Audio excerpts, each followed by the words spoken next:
चलो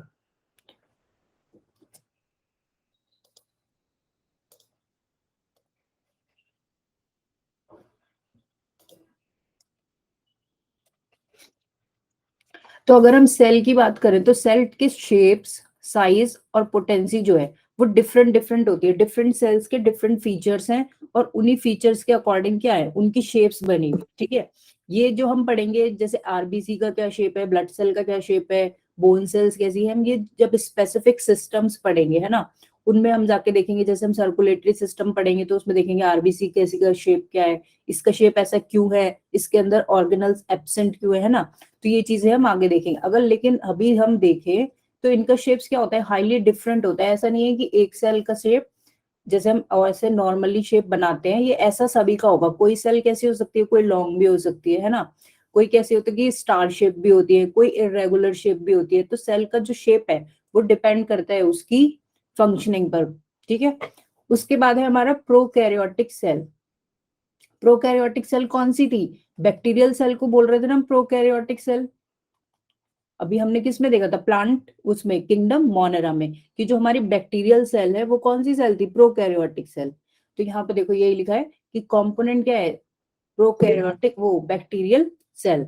ठीक है, उसके बाद हम देखें प्रोकैरियोटिक सेल में था क्या। प्रोकैरियोटिक सेल में क्या था, न्यूक्लियस था प्रॉपर, नहीं था प्रॉपर न्यूक्लियस, क्या था, एब्सेंट था। दूसरी बात हम देखें तो उसमें क्या था, न्यूक्लियर मेम्ब्रेन भी एब्सेंट था, है ना। एक वेल डिफाइंड या वेल ऑर्गेनाइज न्यूक्लियस क्या है, प्रोकैरियोटिक सेल में एब्सेंट है। ठीक है, उसके बाद अगर हम डिटेल में स्ट्रक्चर देखें तो ये स्ट्रक्चर है प्रोकैरियोटिक सेल का, जिसमें आप देखोगे तो देखो ये अंदर तो क्या है, ये क्रोमोसोमल डीएनए था जिसको हम बोल रहे थे कि ऑर्गेनाइज्ड नहीं है। इसके बाहर कोई मेम्ब्रेन भी नहीं है, नहीं है ना यहाँ पे वैसा कोई जिसके अंदर ये क्या है, बाउंड हो, जिसके अंदर एक प्रॉपर एरिया में ये रखा हुआ हो न्यूक्लियस, ऐसा कुछ नहीं है। तो इस न्यूक्लियस को हम फॉल्स न्यूक्लियस भी बोल देते रहते, या इंसिपिएंट न्यूक्लियस, या न्यूक्लियोइड भी बोल देते हैं। ठीक है, और हम बात करें तो देखो बैक्टीरियल सेल में क्या होता है, एक एक्स्ट्रा डीएनए होता है, एक्स्ट्रा जेनेटिक मटेरियल होता है जिसको हम बोलते हैं प्लाज्मिड डीएनए, और प्लाज्मिड भी बोल देते हैं।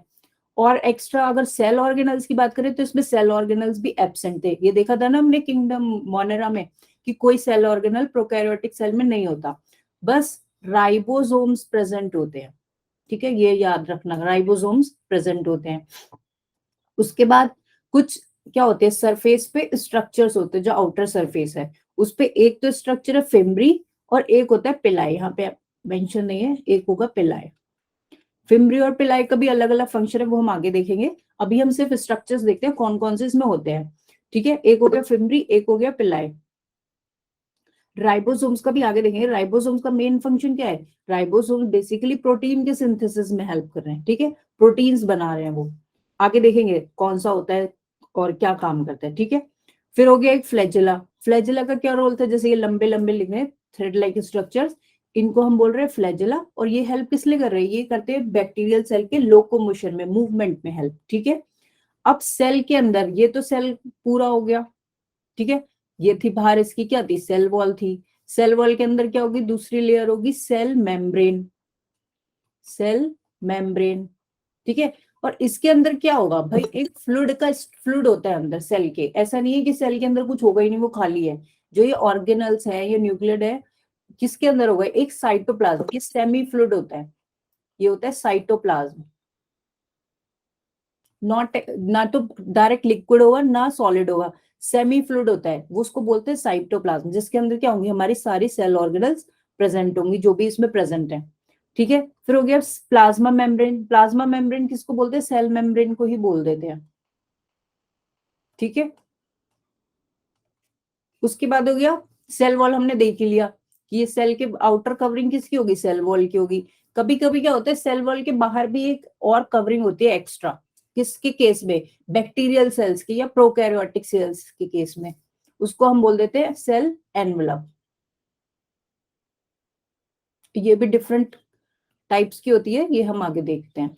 ठीक है, ये एक बेसिक स्ट्रक्चर है अगर हम बात करें बैक्टीरियल सेल का। ठीक है, अब देखो सेल एनवलप में भी क्या होते हैं, डिफरेंट मॉडिफिकेशंस होते हैं, डिफरेंट लेयर्स होती है, डिपेंड करता है कि कौन सा बैक्टीरिया है। डिपेंडिंग ऑन बैक्टीरिया क्या होता है, सेल एनवलप की लेयर्स चेंज होती रहती है। और अगर इन्हीं सेल एनवेलप की कौन सी लेयर है, ठीक है, उसके डिवाइड, अब उसके बेसिस पे अगर हम डिवाइड करें तो डिफरेंट दो टाइप्स के हमारे बैक्टीरिया होते हैं, एक होते हैं ग्राम पॉजिटिव और एक होते हैं Gram negative. Gram positive bacteria और ग्राम नेगेटिव बैक्टीरिया किस बेसिस पे डिवाइड कर रहे हैं, हम ये डिवाइड कर रहे हैं on the basis of Gram stain. एक साइंटिस्ट थे हेंस ग्राम, ठीक है, उनका नाम पे इसको दिया गया है ग्राम स्टेन। जो ग्राम थे कौन थे, वो एक साइंटिस्ट थे। इन्होंने एक एक्सपेरिमेंट करा था बैक्टीरियाज पे, और इन्होंने क्या डाला उस एक्सपेरिमेंट में, एक पर्पल डाई का यूज करा बैक्टीरिया को स्टेन करने के लिए, कलर करने के लिए। जिन बैक्टीरिया ने वो स्टेन ले लिया और वो पर्पल कलर के हो गए, तो उन बैक्टीरिया को तो इन्होंने बोला ग्राम पॉजिटिव बैक्टीरिया। जो यहाँ लिखा है देखो, ग्राम पॉजिटिव बैक्टीरिया, क्योंकि उन्होंने स्टेन को लिया, और स्टेन को लिया तो वो कैसे हो गए, पर्पल कलर के। दूसरे हमारे होते हैं ग्राम नेगेटिव, जिन्होंने इस स्टेन को नहीं लिया, और जब हमने वॉश करा बैक्टीरिया को तो क्या हुआ, सारा स्टेन जो पर्पल कलर था वो वॉश आउट हो गया। तो उन बैक्टीरिया को हम बोलते हैं ग्राम नेगेटिव। तो बेसिकली बैक्टीरिया की बात करें तो दो डिविजन है या दो क्लासेस में on the basis of Gram stain. दो टाइप के बैक्टीरिया, ग्राम पॉजिटिव और ग्राम नेगेटिव, ठीक है। चलो अब आगे देखते हैं इसका स्ट्रक्चर थोड़ा सा। अच्छा, एक बेसिक पहले यूकैरियोटिक सेल्स का लेते हैं कि यूकैरियोटिक सेल में क्या है। अभी हमने देखा कि प्रोकैरियोटिक सेल में क्या था, सिर्फ सेल वॉल था, सेल मेम्ब्रेन था अंदर, उसके अंदर साइटोप्लाज्म में क्या था, उसका न्यूक्लियोइड था और राइबोसोम्स थे, बाकी फ्लैजेला वगैरह के आउटसाइड वाले स्ट्रक्चर्स थे। लेकिन अगर हम यूकैरियोटिक सेल की बात करें तो इसमें क्या है, इसमें एक तो सेल मेम्ब्रेन है, सेल मेम्ब्रेन क्या था, उसमें भी था, ठीक है। सेल मेम्ब्रेन में जो मोस्ट एक्सेप्टेड मॉडल है, इसमें भी क्या है, अलग अलग एक्सपेरिमेंट हुए जब डिस्कवरी हो रही थी कि भाई सेल का मेम्ब्रेन कैसा हो सकता है, तो डिफरेंट साइंटिस्ट ने क्या बोला, डिफरेंट साइंटिस्ट ने अपनी अपनी थ्योरीज दी। तो उसमें जो बेस्ट एक्सेप्टेड थ्योरी थी या मॉडल था, तो वो किसका था, सिंगर और निकलसन का मॉडल। इसको हम आगे डिटेल में डिस्कस करेंगे कि इन्होंने क्या बताया, ठीक है। फिर दूसरा कॉम्पोनेंट से सेल वॉल। तो सेल वॉल क्या एनिमल सेल में होगा, नहीं, तो सेल वॉल किस में मिलेगी, सिर्फ प्लांट सेल में, ठीक है। बैक्टीरिया में तो सभी में थी, लेकिन यूकैरियोटिक सेल की अगर हम बात करें तो सेल वॉल सिर्फ प्लांट सेल में होगी, एनिमल्स में क्या होती है, एब्सेंट होती है, ठीक है। उसके बाद क्या होगा, एब्सेंट किस में है, एनिमल सेल्स में, ठीक है। ये हमने पहले भी देखा था विटैकर के क्लासिफिकेशन सिस्टम में। उसके बाद होता है अंदर, अब ये देखो ये क्या बने, ये यूकैरियोटिक सेल बनी है। इसमें देखो आप कितने सारे ऑर्गेनल्स और कंपोनेंट्स हम बोल सकते हैं सेल के अंदर हमें दिख रहे हैं, ठीक है। पहला तो यही दिख रहा है, देखो क्या था ये, कहाँ चला गया इसमें, अच्छा ये बना नहीं है, देखो न्यूक्लियस है। ये पर्पल वाला क्या है, ये पर्पल वाला कितना वेल डिफाइंड, और एक सेंटर में ऑलमोस्ट क्या है, ये न्यूक्लियस है प्रॉपर, उसमें न्यूक्लियस नहीं था। ये किसके अंदर है, पूरी सेल, सेल मेम्ब्रेन के अंदर। सेल मेम्ब्रेन में सबसे पहले क्या होगा, आप ऐसे समझ लो एक बैग है, और बैग के अंदर क्या फ्लूइड सा बना है, एक कह सकते हो थिक फ्लूइड, ठीक है। उसको क्या बोल रहे हैं हम, साइटोप्लाज्म। उस साइटोप्लाज्म के अंदर डिफरेंट डिफरेंट ऑर्गेनल्स प्रेजेंट है। ऑर्गेनल्स जैसे कि माइटोकॉन्ड्रिया हो गया, ठीक है, न्यूक्लियस हो गया हमारा एक, राइबोसोम हो गया, और एंडोप्लाज्मिक रेटिकुलम हो गए, ठीक है, गोल्गी बॉडीज हो गई। तो यही सब यहाँ लिखा है देखो कि ये सब क्या है, माइटोकॉन्ड्रिया, प्लास्टिड, एंडोमेम्ब्रेन सिस्टम भी होता है, ये आगे देखेंगे। उसमें क्या है सिस्टम में, ईआर, गोल्गी बॉडीज, 4 जो ऑर्गेनल्स है सेल, वो मिलके 4 ऑर्गेनल्स मिलके एक सिस्टम बनाती है, उसको बोलते हैं एंडोमेम्ब्रेन सिस्टम। तो देखो आप इतनी सारी इसमें सेल ऑर्गेनल्स यूकैरियोटिक सेल में प्रेजेंट होती है, जो प्रोकैरियोटिक सेल में क्या थी, सब एब्सेंट थी, ठीक है। एक एक करके इनको हम आगे देखेंगे। उसके बाद राइबोसोम्स। राइबोसोम्स ऐसे हैं जो दोनों में प्रेजेंट है, ठीक है, दोनों में प्रेजेंट है लेकिन डिफरेंट टाइप्स के, ठीक है, ये भी देखेंगे कौन से। बाकी सीलिया फ्लैजिला था, सीलिया फ्लैजिला कुछ प्रोकैरियोट्स में, कुछ यूकैरियोट्स में होता है और कुछ में नहीं होता, ठीक है। जैसे हमने उसमें प्रोटिस्टा में देखा था, उनके पास क्या था, फ्लैजिला था ना। एनिमल सेल में अगर नॉर्मली हम बात करें तो हमारे अंदर ये चीज एब्सेंट है, ठीक है। बाकी क्या होता है, सेल डिवाइड कर रही है तो उसके लिए डिफरेंट क्या चाहिए, सेल ऑर्गेनल चाहिए, तो सेंट्रोसोम, सेंट्रियोल, ये सब किस में हेल्प करते हैं, सेल की ग्रोथ में, डिवीजन में, ठीक है। एक इंपॉर्टेंट जो चीज थी वो न्यूक्लियस से रिलेटेड है, न्यूक्लियस होगा, न्यूक्लियर का मेम्ब्रेन होगा, उसके अंदर न्यूक्लियोलस होगा, ये सब चीजें इसमें प्रेजेंट है यूकैरियोटिक सेल में। और क्या है, बाकी है हमारा जेनेटिक मटेरियल, नहीं उस पे नहीं होगा, ठीक है, ये यूकैरियोटिक सेल के लिए स्पेशली, ठीक है। चलो फिर क्या है, क्रोमोसोम। अब हमारा जो जेनेटिक, भाई हम बैक्टीरिया के केस में बोल रहे थे कि उसका जेनेटिक मटेरियल ऐसे ही है, बस सिंगल एक क्रोमोसोम होता है बैक्टीरिया के जेनेटिक मटेरियल में, और वो भी इतना ऑर्गेनाइज नहीं है, बिखरा हुआ है। लेकिन अगर हम अपने क्रोमोसोम या एनिमल सेल के क्रोमोसोम की बात करें तो वो एक वेल डिफाइंड है, वो तरीके से है, बहुत लंबा भी है, बहुत ज्यादा भी है, और क्या है, एक तरीके से उसको क्या करा गया है, असेंबल किया गया है। ठीक है, तो उसके स्ट्रक्चर को हम लास्ट में देखेंगे कि क्रोमोसोम क्या है, कैसे वो असेंबल हुआ है, ठीक है, और कितने नंबर में क्या क्या उसके फीचर्स हैं। ठीक है, चलो, तो ये तो एक बेसिक थीम है इसकी चैप्टर की। अब स्टार्ट करते हैं। ठीक है, सबसे पहले हम देखें तो सेल क्या है, what is the definition of cell. सबको पता है सेल क्या है, बेसिक स्ट्रक्चरल फंक्शनल यूनिट है किसी भी लिविंग बॉडी की। अगर किसी भी बॉडी को हम क्या बोल रहे हैं, लिविंग बोल रहे हैं, लिविंग बोल रहे हैं ना, तो उसके अंदर क्या होगा, उसके अंदर सेल होगा ही होगा। अगर तुम्हें याद हो, हमने उसमें देखा था बायोलॉजिकल क्लासेस में, वायरस पढ़ा था ना, वायरस के आगे क्या लिखा था, ए सेलुलर, मतलब विदाउट सेल, विदाउट सेल ही था ना, उसके अंदर प्रॉपर सेल तो थी नहीं, तो इसीलिए हम उसको क्या बोलते हैं, ए सेलुलर। और इसीलिए हम क्या करते हैं, वायरस को लिविंग की कैटेगरी में नहीं रखते, क्योंकि उसके अंदर एक प्रॉपर सेल नहीं है।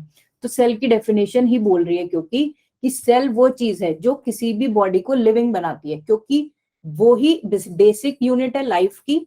और जो भी स्ट्रक्चर और फंक्शन किसी लिविंग बॉडी को मिल रहे हैं, वो किसके थ्रू मिल रहे हैं, वो सेल के थ्रू ही मिल रहे हैं। समझ आया क्या है सेल। ठीक है, ये हमारी क्या है, सेल का डेफिनेशन हो गया। उसके बाद अगर हम देखें तो सेल की डिस्कवरी कैसे हुई, किस किस ने क्या क्या रोल प्ले करा। तो सबसे पहले अगर हम बात करें तो नाम आता है ल्यूवेनोइक का। ठीक है, ल्यूवेनोइक ने क्या करा, इन्होंने सबसे पहले सेल देखी। ठीक है, इन्होंने बहुत चीजों में देखी, एक तो आरबीसीज में देखी, किसकी, फिशेस की, पहले देखी भी और डिस्क्राइब भी करी, दोनों काम इन्होंने करे। ठीक है, ल्यूवेनहोइक ने स्पर्म को भी देखा इन्होंने, कि स्पर्म क्या कर रहा है, स्पर्म में अगर तुम्हें पता हो तो उसमें क्या फ्लैजेला होता है नीचे, तो इन्हें लगा कि वो कोई एनिमल है, तो इन्होंने उसको नाम दिया एनिमल क्यूल। ठीक है, तो सबसे पहले आया ल्यूवेनहोइक का कंट्रीब्यूशन, अगर हम सेल की बात करते हैं। दूसरे किसकी बात करेंगे, उसके बाद रॉबर्ट ब्राउन आए, दो तीन नाम है ये याद रखना।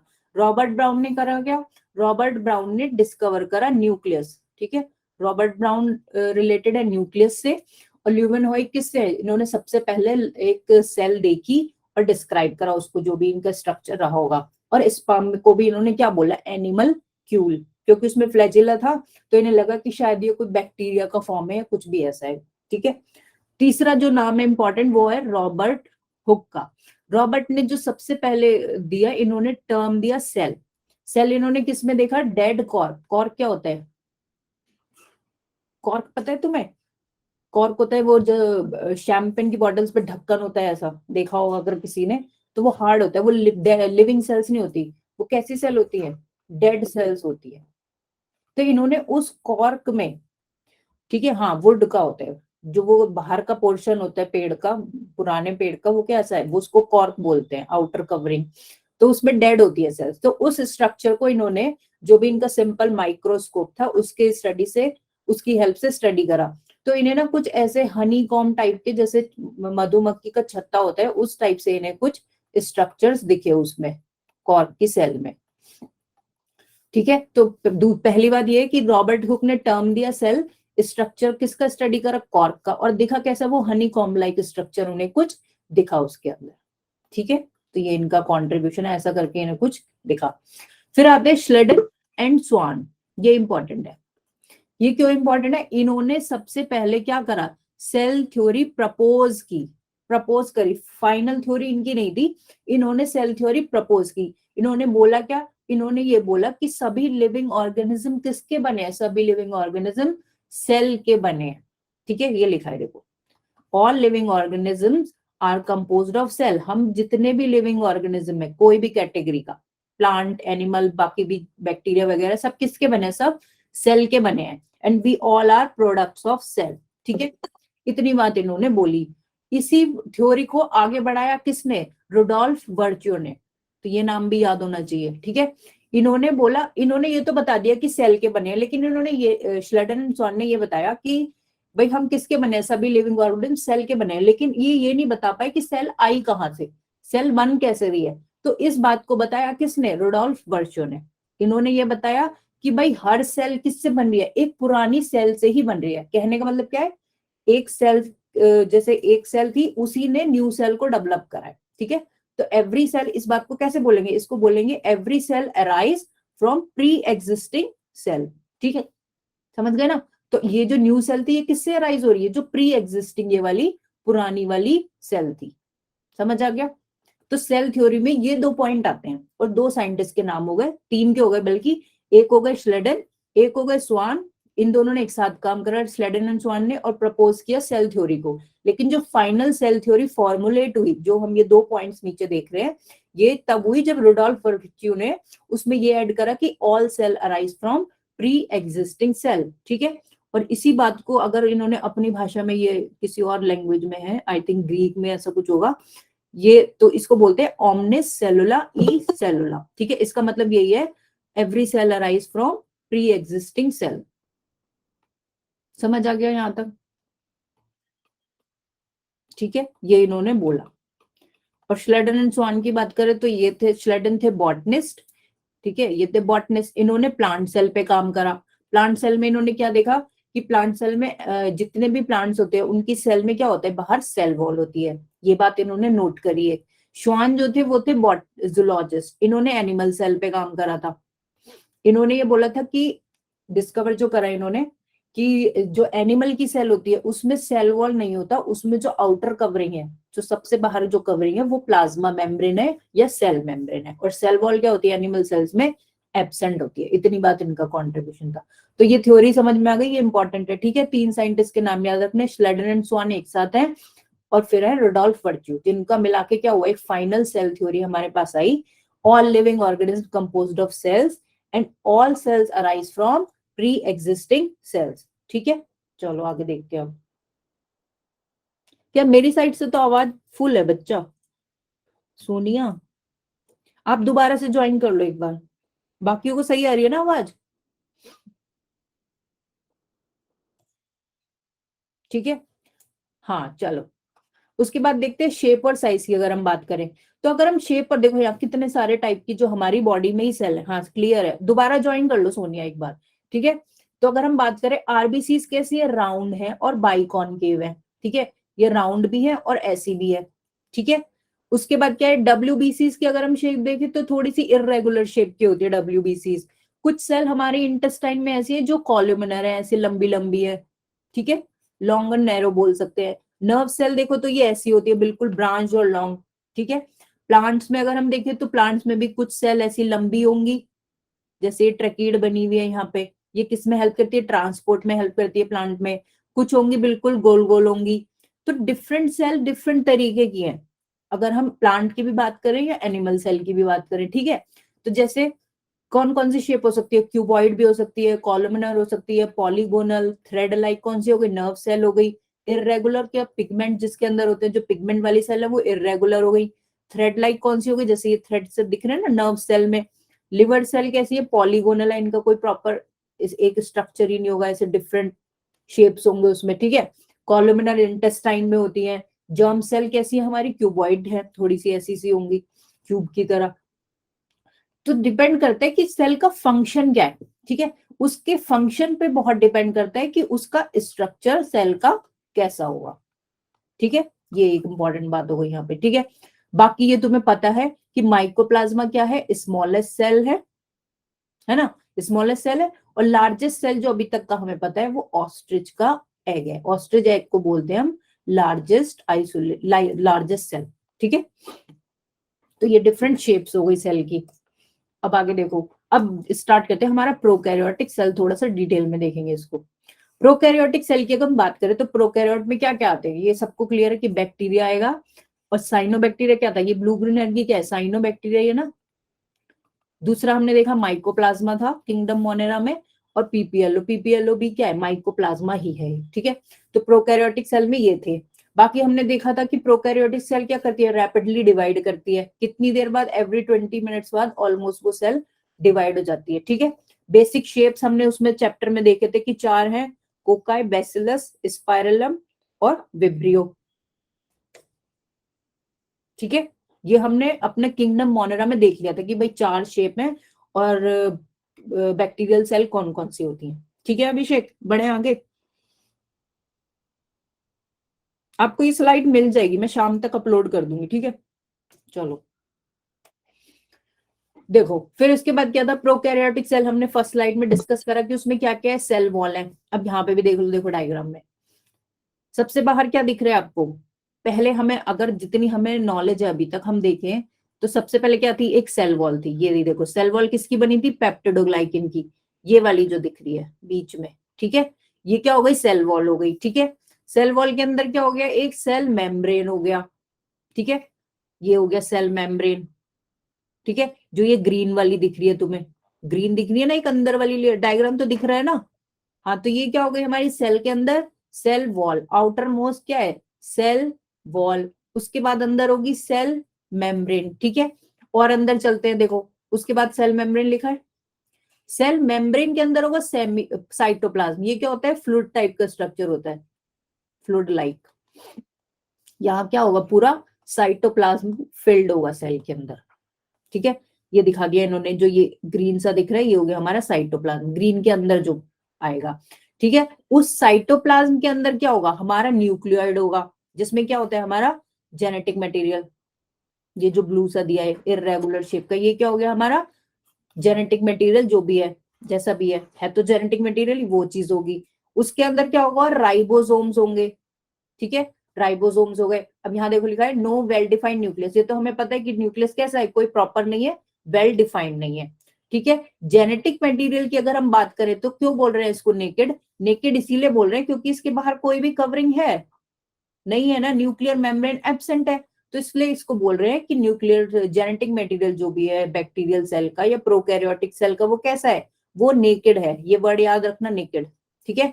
दूसरा क्या होता है, दो टाइप के जेनेटिक मटेरियल भी बैक्टीरिया की सेल में हो सकते हैं। एक तो प्रॉपर जेनेटिक क्रोमोसोम, जिसमें बोलेंगे कि जो सेल के लिए होना ही चाहिए फॉर उसकी लाइफ के लिए, तो वो तो हो गया हमारा क्रोमोसोमल जेनेटिक मटेरियल। एक होता है प्लाज्मिड, ये बना है देखो, एक तो ये ब्लू वाला बना है बड़ा सा, और एक ये भी बना है ब्लू छोटा, इसको बोलते हैं प्लाज्मिड। और ये क्या है, एक्स्ट्रा क्रोमोसोमल, क्रोमोसोम वाला जो पोर्शन है उससे एक्स्ट्रा है, तो इसको एक्स्ट्रा क्रोमोसोमल डीएनए भी बोल देते हैं, ठीक है। एक एक्स्ट्रा डीएनए का पोर्शन, ये क्या होता है, सभी में नहीं होता, किसी किसी बैक्टीरिया में होता है और किसी में नहीं भी हो सकता, लेकिन ये ऐसा जरूरी नहीं है कि ये होना चाहिए, क्योंकि ये एक्स्ट्रा है। सर्वाइवल के लिए तो कौन सा है, जो न्यूक्लियोइड में जेनेटिक मटेरियल था वो इंपॉर्टेंट है, वो तो होना ही चाहिए, वो तो होगा ही। लेकिन जो प्लाज्मिड वाला है ये एक्स्ट्रा है, तो ये होगा। तो ये क्या करता है, ये कुछ एक्स्ट्रा फीचर प्रोवाइड करता है सेल को, अगर नहीं है तो कोई बात नहीं, ठीक है। तो ये हमारा हो गया। बाकी हम देखें तो cell organelles, mitochondria, Golgi body, जो भी बाकी सेल ऑर्गेनल्स हमने यूकैरियोटिक सेल में देखे थे, वो सब क्या है, इसमें एब्सेंट है, नहीं दिख रहे ना। देखो बस यही चीजें हमें दिख रही है। बाकी क्या था, ये पिलाए थे ग्रीन ग्रीन वाले, और ये हमारा फ्लैजेला है जो लोकोमोशन में। तो ये बेसिक जो आपका स्ट्रक्चर है सेल का, ये आपको क्या होना चाहिए, ये आपको याद होना चाहिए। और अगर बैक्टीरियल सेल आती है या प्रोकैरियोटिक सेल आती है, तो इसका डायग्राम आपको बना के आना है, ठीक है। तो ये बेसिक स्ट्रक्चर ध्यान रखना, और क्या क्या इसमें चीजें। दूसरी बात, इसमें एक स्पेशल स्ट्रक्चर होता है मीजोसोम, और ये कैरेक्टरिस्टिक है, मेन फीचर। अगर तुम लिखते हो कि भाई प्रोकैरियोटिक सेल में क्या क्या है, तो मीजोसोम मेंशन करना मत भूलना, ठीक है। कि क्या है, mesosome is the characteristic of prokaryotic cell. अभी तक हम क्या देख रहे थे कि माइटोकॉन्ड्रिया, गोल्गी, ये सब ईआर में है, लेकिन अगर हम एक स्पेशल ऑर्गेनल की बात करें जो सिर्फ प्रोकैरियोटिक सेल में है, तो वो है मीजोसोम। मीजोसोम कैसे बनता है, जो अंदर की ये सेल मेम्ब्रेन होती है ना, ये हम सेल मेम्ब्रेन बना रहे थे ना रेड वाली, इसी में क्या होता है, इसी के कुछ पोर्शन ना अंदर अंदर जाने लगते हैं सेल के, साइटोप्लाज्म की तरफ, अंदर की तरफ एंटर होके कुछ और डिफरेंट स्ट्रक्चर्स बना लेते हैं। इसको बोलते हैं, जो ये अंदर जा रहा है पोर्शन सेल मेम्ब्रेन का, इसको बोल देते हैं मीजोसोम, ठीक है। इसको अगर हम जनरल वैसे टर्म्स में बोले तो ये क्या है, इनवेजिनेशंस ऑफ सेल मेम्ब्रेन। इनवेजिनेशंस का मतलब है कि कुछ सेल मेम्ब्रेन का पोर्शन, भाई एक तो ये हो सकता था कि सीधा सीधा ऐसे हो जाता गोल गोल, ये ऐसे ना हो के कैसा होता है, थोड़ा सा अंदर चला गया फिर बाहर आ गया, अंदर जाके कुछ स्ट्रक्चर बनाया फिर बाहर आ गया, ठीक है। तो ये ऐसे टाइप का होता है। इन जो ये अंदर जा रहा है इसको बोलते हैं इनवेजिनेशंस, किसके, ऑफ सेल मेम्ब्रेन के। ठीक है, ये याद रखना। Good morning Ayush and you are late, ठीक है, टाइम से आना था तुम्हें आज। चलो चलो भाई, उसके बाद क्या है, तो ये समझ आया प्रोकैरियोटिक सेल का। अब देखो, अभी तक हमने देखा कि भाई एक तो सेल वॉल थी और सेल मेम्ब्रेन था, इतना हमें समझ आ गया। लेकिन हमने पीछे देखा था, तो एक एक्स्ट्रा स्ट्रक्चर और होता है सेल वॉल के बाहर। सेल वॉल के बाहर क्या होता है, एक एक्स्ट्रा लेयर आप मान लो, उससे क्या होता है, सेल वॉल नहीं, बैक्टीरिया की जो सेल है वो प्रोटेक्ट होती है। उसको क्या है भाई, वो तो सिंगल ही सेल है ना, वो किसी बॉडी में और किसी बड़े ऑर्गेनिज्म में, ऐसे जैसे हम लोग के अंदर तो बहुत सारी सेल है, एक सेल डाई भी हो गई तो क्या है, दूसरी तो है कंपेंसेट करने के लिए या लाइफ चलाने के लिए। उसमें तो सिंगल सेल है, तो उसे एक्स्ट्रा प्रोटेक्शन की जरूरत है अपने आप को बचाने के लिए, ठीक है। तो ऐसे मान लो आप, ये हो गया सेल मेम्ब्रेन, ये क्या हो गई हमारी सेल वॉल, और उसके बाहर एक और कवरिंग, तीन मान लो, ठीक है। ये कौन सी हो गई, सेल मेम्ब्रेन, उसके बाहर हो गया सेल वॉल, और उसके बाहर सबसे बाहर हो गया हमारा सेल एनवलप, ठीक है। सेल एनवलप में क्या है, डिफरेंट डिफरेंट मॉडिफिकेशन है, उनको देखते हैं हम क्या क्या है। देखो, अगर हम पहली बात करें तो सेल एनवलप में क्या है, तीन लेयर्स हमारी हो सकती है, इसमें भी तीन हो सकती है। देख रहे हो तुम कितना ज्यादा प्रोटेक्शन है, अब ध्यान से देखो, बाकी तुम फिर रिकॉर्डिंग देख लेना, ठीक है। तीन लेयर्स हो सकती है, कौन कौन सी तीन, ग्लाइकोकैलिक्स, सेल वॉल और प्लाज्मा मेम्ब्रेन, ठीक है। चलो उसके बाद देखते हैं सेल वॉल क्या है। सेल वॉल की अगर हम बात करें तो इसमें क्या है, ग्लाइकोकैलिक्स, पहला क्या है, ग्लाइकोकैलिक्स। ग्लाइकोकैलिक्स का क्या है, मॉडिफिकेशन हम बोल सकते हैं, एक सेकंड, कौन सा दिखेगा, रेड दिखेगा, ठीक है, ग्लाइकोकैलिक्स, ठीक है। ग्लाइकोकैलिक्स में भी दो तरीके की लेयर हो सकती है, क्या, एक तो हो सकती है हमारी स्लाइम लेयर, ठीक है, स्लाइम लेयर, या एक हो सकती है कैप्सूल। जैसे ये वाली सेल एनवलप क्या है, ये इस वाली सेल एनवलप मान लो एक बैक्टीरिया था जिसे अटैचमेंट की ज्यादा जरूरत थी, ये अंदर हो गई क्या, प्लाज्मा मेम्ब्रेन, ठीक है। और ये क्या हो गई अंदर, सेल वॉल और प्लाज्मा मेम्ब्रेन, प्लाज्मा मेम्ब्रेन, ठीक है। तो ये वाला बैक्टीरिया मान लो कैसा था, फर्स्ट वाला, इसको अटैचमेंट की ज्यादा जरूरत थी, इसको कुछ ऐसा चाहिए तो जो स्लाइमी सा हो, तो इसकी जो लेयर होगी सेल वॉल वाली, ये सेल एनवलप वाली, वो कैसी होगी, वो ग्लाइकोकैलिक्स की बनी हुई होगी। ग्लाइकोकैलिक्स वर्ड नाम याद रखना, नाम याद रखना मतलब वर्ड, ठीक है। तो ये कैसी हो गई, आउटर मोस्ट हो गई, आउटर मोस्ट इसके अंदर कैसी हो जाएगी, सेल वॉल हो जाएगी और प्राइम लेयर हो जाएगी, ठीक है। उसके बाद अगर हम देखें तो दूसरी किसकी हो सकती है, कैप्सूल की भी हो सकती है, मान लो, हाँ एक ही प्रेजेंट होगा, एक ही प्रेजेंट होगा, यही बता रही हूँ। जैसे कि फर्स्ट बैक्टीरिया को रिक्वायरमेंट थी कुछ ऐसी कि उसे किसी चीज से अटैच होना था, ठीक है, या उसे कुछ ऐसा चाहिए था जिससे वो चिपके ना किसी चीज से, तो चिकनी चीज चाहिए होगी ना, तो स्लाइम क्या होता है, स्लाइम चिकना सा ही होता है, तो इसलिए इसको बोलते हैं स्लाइम लेयर। ये स्मूथ होगा, म्यूसिलेज टाइप का होगा, तो इससे क्या होगा, बैक्टीरिया चिपकेगा नहीं और स्लिप होता रहेगा, या प्रॉपर स्टिकिंग में, मान लो कोई रफ सरफेस है उससे स्टिक होना है तो इस टाइप की लेयर होगी ये। डिपेंड करता है ना वही कि बैक्टीरिया को किस चीज की रिक्वायरमेंट है। अब दूसरी कंडीशन ऐसी हो सकती है कि बैक्टीरिया बहुत वैसे एनवायरनमेंट में रह रहा है, टफ एनवायरनमेंट में, ठीक है, तो उसे प्रोटेक्शन की ज्यादा जरूरत है, उसे ऐसी लेयर चाहिए जो हार्ड हो और टफ हो, तो उस केस में कैप्सूल होगा बाहर, सबसे बाहर कैप्सूल, फिर सेल वॉल, और फिर जो भी प्लाज्मा मेम्ब्रेन या सेल मेम्ब्रेन होती है वो होगी, ठीक है। दूसरी अगर हम तो पहली हमारी आउटर मोस्ट कैसी हो गई, ये आउटर मोस्ट होगी, ठीक है ना, यहाँ लिखा देखो, आउटर मोस्ट कैसी होगी, ग्लाइकोकैलिक्स।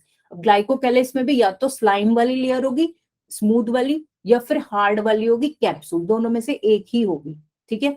उसके अंदर हमने देखा था ग्लाइको, इसके बाद सेल एनवलप में देखा था ना, उसके बाद क्या होगी, सेल वॉल होगी, तो सेल वॉल किसके बीच में होगी, ग्लाइकोकैलिक्स और या कैप्सूल और प्लाज्मा मेम्ब्रेन के बीच में क्या हो गया, सेल वॉल।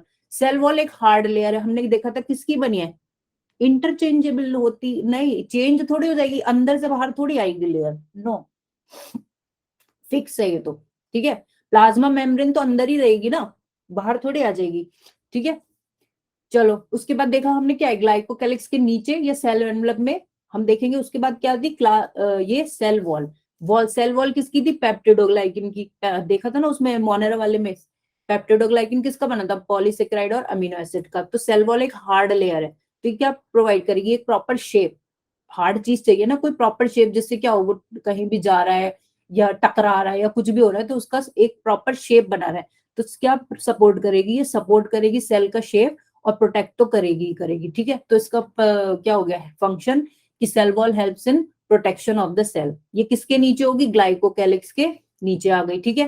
और उसके अंदर हम बात करें तो आएगी हमारी प्लाज्मा मेम्ब्रेन। प्लाज्मा मेम्ब्रेन क्या होती है? इनर मोस्ट होगी तीनों में, ठीक है, सबसे इनर मोस्ट है ना, ये देखो, इसमें भी देखो और इसमें देखो, इनर मोस्ट है। तो उसके बाद इसका फंक्शन क्या है? इसका फंक्शन ये है कि ये क्या करती है? सेलेक्टिवली, ये वर्ड याद रखना, सेलेक्टिवली परमिएबल। अगर कहीं भी प्लाज्मा मेम्ब्रेन आता है, प्रोकैरियोट के केस में भी और आगे यूकैरियोट में भी हम देखेंगे कि ये कैसी होती है, ये सेलेक्टिवली परमिएबल होती है। इसका क्या मीनिंग है? कि ये कुछ मॉलिक्यूल्स को तो अलाउ करेगी अंदर आने का या बाहर जाने का। बेसिकली अंदर की बात करते हैं भाई, एनवायरमेंट से क्या है, बैक्टीरिया भी तो एक एनवायरमेंट में ही रह रहा है ना। सेल एक एनवायरमेंट में, तो उसमें क्या होता है? एक्सचेंज होता है मिनरल्स का या न्यूट्रिएंट्स का या मॉलिक्यूल्स का। तो वो क्या करती है, ये प्लाज्मा मेम्ब्रेन या सेल मेम्ब्रेन हर मॉलिक्यूल को अलाउ नहीं करेगी, कुछ सेलेक्टेड मॉलिक्यूल्स को ही अलाउ करेगी कि वो सेल के अंदर आए। उस फीचर को बोलते हैं सेलेक्टिवली परमिएबल। सेलेक्ट करके देखेगी कि किसको आने देना है और कौन नहीं आएगा।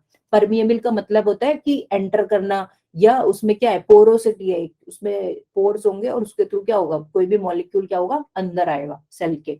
मॉलिक्यूल्स का क्या लिखेंगे? Selectively permeable molecules, only some molecules are allowed to enter, ऐसे लिख लो,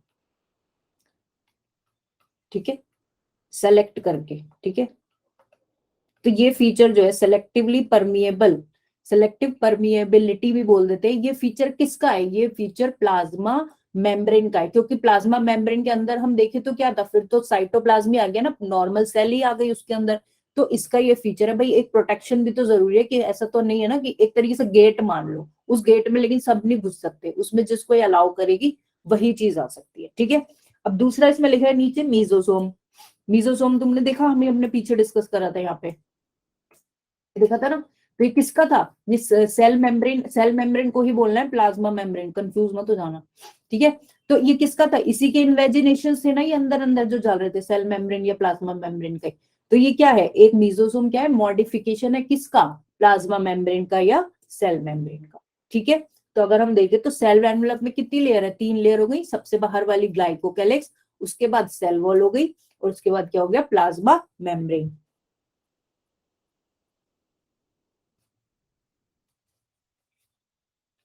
ये तो आई थिंक नहीं कर सकता, क्योंकि भाई हर बैक्टीरिया क्या है, एक प्रॉपर एनवायरनमेंट में रह रहा है ना, वो मोस्टली उसी में रहेगा, ठीक है। और उसी के हिसाब से क्या होती है, इनकी लेयर्स है, ठीक है।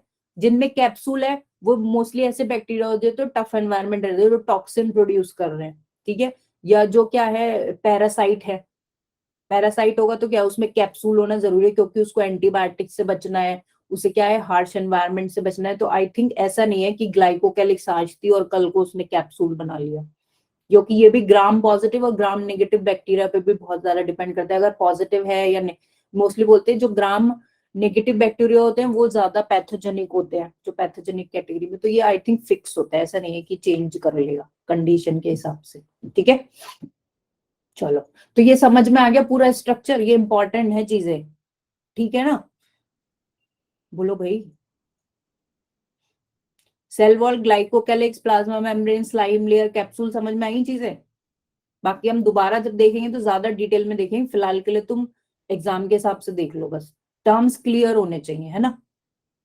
चलो, उसके बाद देखो मीजोसोम इज इंपॉर्टेंट। मीजोसोम में हमें देखा, मीजोसोम समझ आ गया ना क्या है? जो प्लाज्मा मेम्ब्रेन है उसके जो इनर ऐसे करके जा रहे हैं स्ट्रक्चर्स, उसको हम बोल रहे हैं मीजोसोम। और इससे क्या होता है, इससे अंदर जाके डिफरेंट स्ट्रक्चर्स बन जाते हैं। और देखो, अगर पहली बात हमें पॉइंट लिखना है मीजोसोम के बारे में, तो हम क्या लिखेंगे कि ये कैरेक्टरिस्टिक फीचर किसका है? ये सिर्फ प्रोकैरियोटिक सेल के अंदर ही मिलता है। पहली बात तो ये इंपॉर्टेंट है। दूसरी क्या है? ये इनफोल्डिंग है किसकी? प्लाज्मा मेम्ब्रेन की। किस सेल के अंदर हो रहा है ना, बाहर नहीं निकालना, सेल वॉल की तरफ नहीं आएगा, किधर जाएगा? साइटोप्लाज्म की तरफ जाएगा अंदर। तो इनफोल्डिंग है plasma membrane into the cell, ठीक है। दूसरी बात ये हो गई। तीसरी बात क्या है? ये क्या करते हैं, अंदर जाके क्या कर रहे हैं, अंदर जाके डिफरेंट स्ट्रक्चर्स टाइप के बना लेते हैं, जैसे उनको बोलते थे वेसिकल्स, ट्यूब्यूल्स और लैमेली। ऐसे टाइप के स्ट्रक्चर ये अंदर जाके साइटोप्लाज्म में बना लेता है। अगर हम इसके फंक्शन की बात करें, भाई ऐसा हो ही क्यों रहा है, तो फंक्शन क्या है इसका? एक तो ये सेल वॉल के फॉर्मेशन में हेल्प करता है, ठीक है। सेल वॉल का फॉर्मेशन, डीएनए के रेप्लिकेशन में हेल्प करता है। ट्वेल्थ के चैप्टर ट्वेल्थ में ही होंगे ना अभिषेक, ये कैसा क्वेश्चन था? आप अभी 11th में ही हो ना। तो 11th पढ़ेंगे हम, 11th में तो 11th ही पढ़ेंगे ना। तुम 12th में हो तो इस बैच में क्या कर रहे हो? 12th के तो अलग बैचेस है ना, ये 11th का ही है पूरा बैच आपका। मुझे समझ नहीं आया क्या बोल रहे हो आप। 12th वाले बैच में जाओ ना फिर आप बच्चे। ठीक है, तो पहला फीचर से याद रखेंगे। फंक्शन क्या है? सेल वॉल के फॉर्मेशन में हेल्प करेगा, डीएनए के रेप्लिकेशन में हेल्प करेगा, सेल रेस्पायर जो कर रही है उसको, जो एरोबिक रेस्पिरेशन हो रहा है, एक प्रोसेस है पूरा एनर्जी प्रोडक्शन का, उसमें हेल्प करेगा। बाकी सिक्रीशन ऑफ सब्सटेंसेस, कुछ सब्सटेंसेस क्या होंगे सेल में सिक्रीट भी होते हैं, उनका क्या है, एक अलग रोल है किसी भी प्रोसेस में, रेस्पिरेशन में या उसकी ग्रोथ में या न्यूट्रिशन में, तो उन सब्सटेंसेस के सिक्रीशन में हेल्प करेगा। बाकी क्या कर रही है, सेल सरफेस एरिया, मान लो एक सेल बस ऐसे थी, ठीक है, एक मेम्ब्रेन ऐसी थी और एक क्या थी, अंदर अंदर जाके बहुत बार फोल्ड हुई फिर बाहर आई, तो ऑब्वियसली उसका सरफेस एरिया बढ़ गया ना। एक धागा तुमने सिर्फ इतना सीधा सीधा रख दिया गोल गोल करके, और एक धागे को तुमने क्या करा, उसको अंदर अंदर मोड़ मोड़ के बहुत सारा करके ऐसे रखा, तो ऑब्वियसली इस वाले में धागा ज्यादा होगा ना, और इसमें क्या होगा, कम होगा थ्रेड। तो वही काम इसमें हो रहा है। इससे क्या हुआ, अंदर अंदर मुड़ने से क्या हुआ, सेल का सरफेस एरिया इंक्रीज हो गया, किसका, प्लाज्मा मेम्ब्रेन का। और इसमें क्या होता है, कुछ कुछ एंजाइम्स भी होते हैं इन इनफोल्डिंग्स के अंदर, क्या होंगे, कुछ कुछ एंजाइम्स भी होते हैं जो क्या करते हैं, इन्हीं सब कामों में हेल्प करते हैं, कि रेस्पिरेशन में हेल्प। तुम ये माइटोकॉन्ड्रिया में भी देखोगे कि जो एंजाइम्स होते हैं वो किस में, रेस्पिरेशन में हेल्प कर रहे हैं, एनर्जी प्रोडक्शन में हेल्प कर रहे हैं। तो ये जो फंक्शन है ये किसके हो गए, ये मीजोसोम के फंक्शन है, ये याद रखना, ठीक है। ये इंपॉर्टेंट है मीजोसोम। जो चीज अलग से होती है ना वो हमेशा इंपॉर्टेंट है, और ये अलग है क्योंकि ये यूकैरियोटिक सेल में नहीं है, ठीक है। ये फीचर है प्रोकैरियोटिक का। अगर हम बात करें क्रोमेटोफोर्स, एक स्ट्रक्चर्स होते हैं, जैसे हमने यहाँ देखा ना कि वेसिकल्स, ट्यूब्यूल्स और लेमेली बना रहा है मीजोसोम, ऐसे क्या होता है, क्रोमेटोफोर्स भी बनाता है। लेकिन क्रोमेटोफोर्स किस में होंगे, साइनोबैक्टीरिया में। ये सब में नहीं होंगे, ये किस में होंगे, सिर्फ साइनोबैक्टीरिया में, क्योंकि उसको क्या है, वो क्या करता है, वो क्लोरोफिल करता है, वो फोटोसिंथेसिस करता है, और उसके लिए क्या चाहिए, उसे पिगमेंट्स चाहिए। तो इन क्रोमैटोफोर्स में क्या होते हैं, पिगमेंट्स होते हैं, ठीक है। क्रोमैटोफोर्स किसका फीचर है, साइनोबैक्टीरिया का, और उसमें क्या है, क्रोमैटो का मतलब है कलर, कलर कंटेनिंग, कलर, ठीक है। तो उसमें क्या होगा, पिगमेंट्स। तो पिगमेंट्स क्या देते हैं, कलर देते हैं ना, रेड है, ग्रीन है, ये सब कौन दे रहा है, पिगमेंट्स दे रहे हैं। और ये भी क्या है, chromatophore membrane extensions into the cell, cell के अंदर ही, जैसे मीजोसोम में हमने देखा अंदर की तरफ जो इन्वेजिनेशंस जा रहे थे, वही चीज है क्रोमैटोफोर्स भी, ठीक है। समझ आ गया मीजोसोम क्या है, गॉट इट। चलो अब आगे देखते हैं। अब देखो फीचर बाकी क्या बचे, हमने सेल वॉल देख लिया, सेल मेम्ब्रेन देख लिया, मीजोसोम देख लिया। अब देखते हैं हमें कि भाई मोटिलिटी कैसे आ रही थी फ्लैजिला, वो बैक्टी क्रोमैटोफोर्स अभी बताया ना।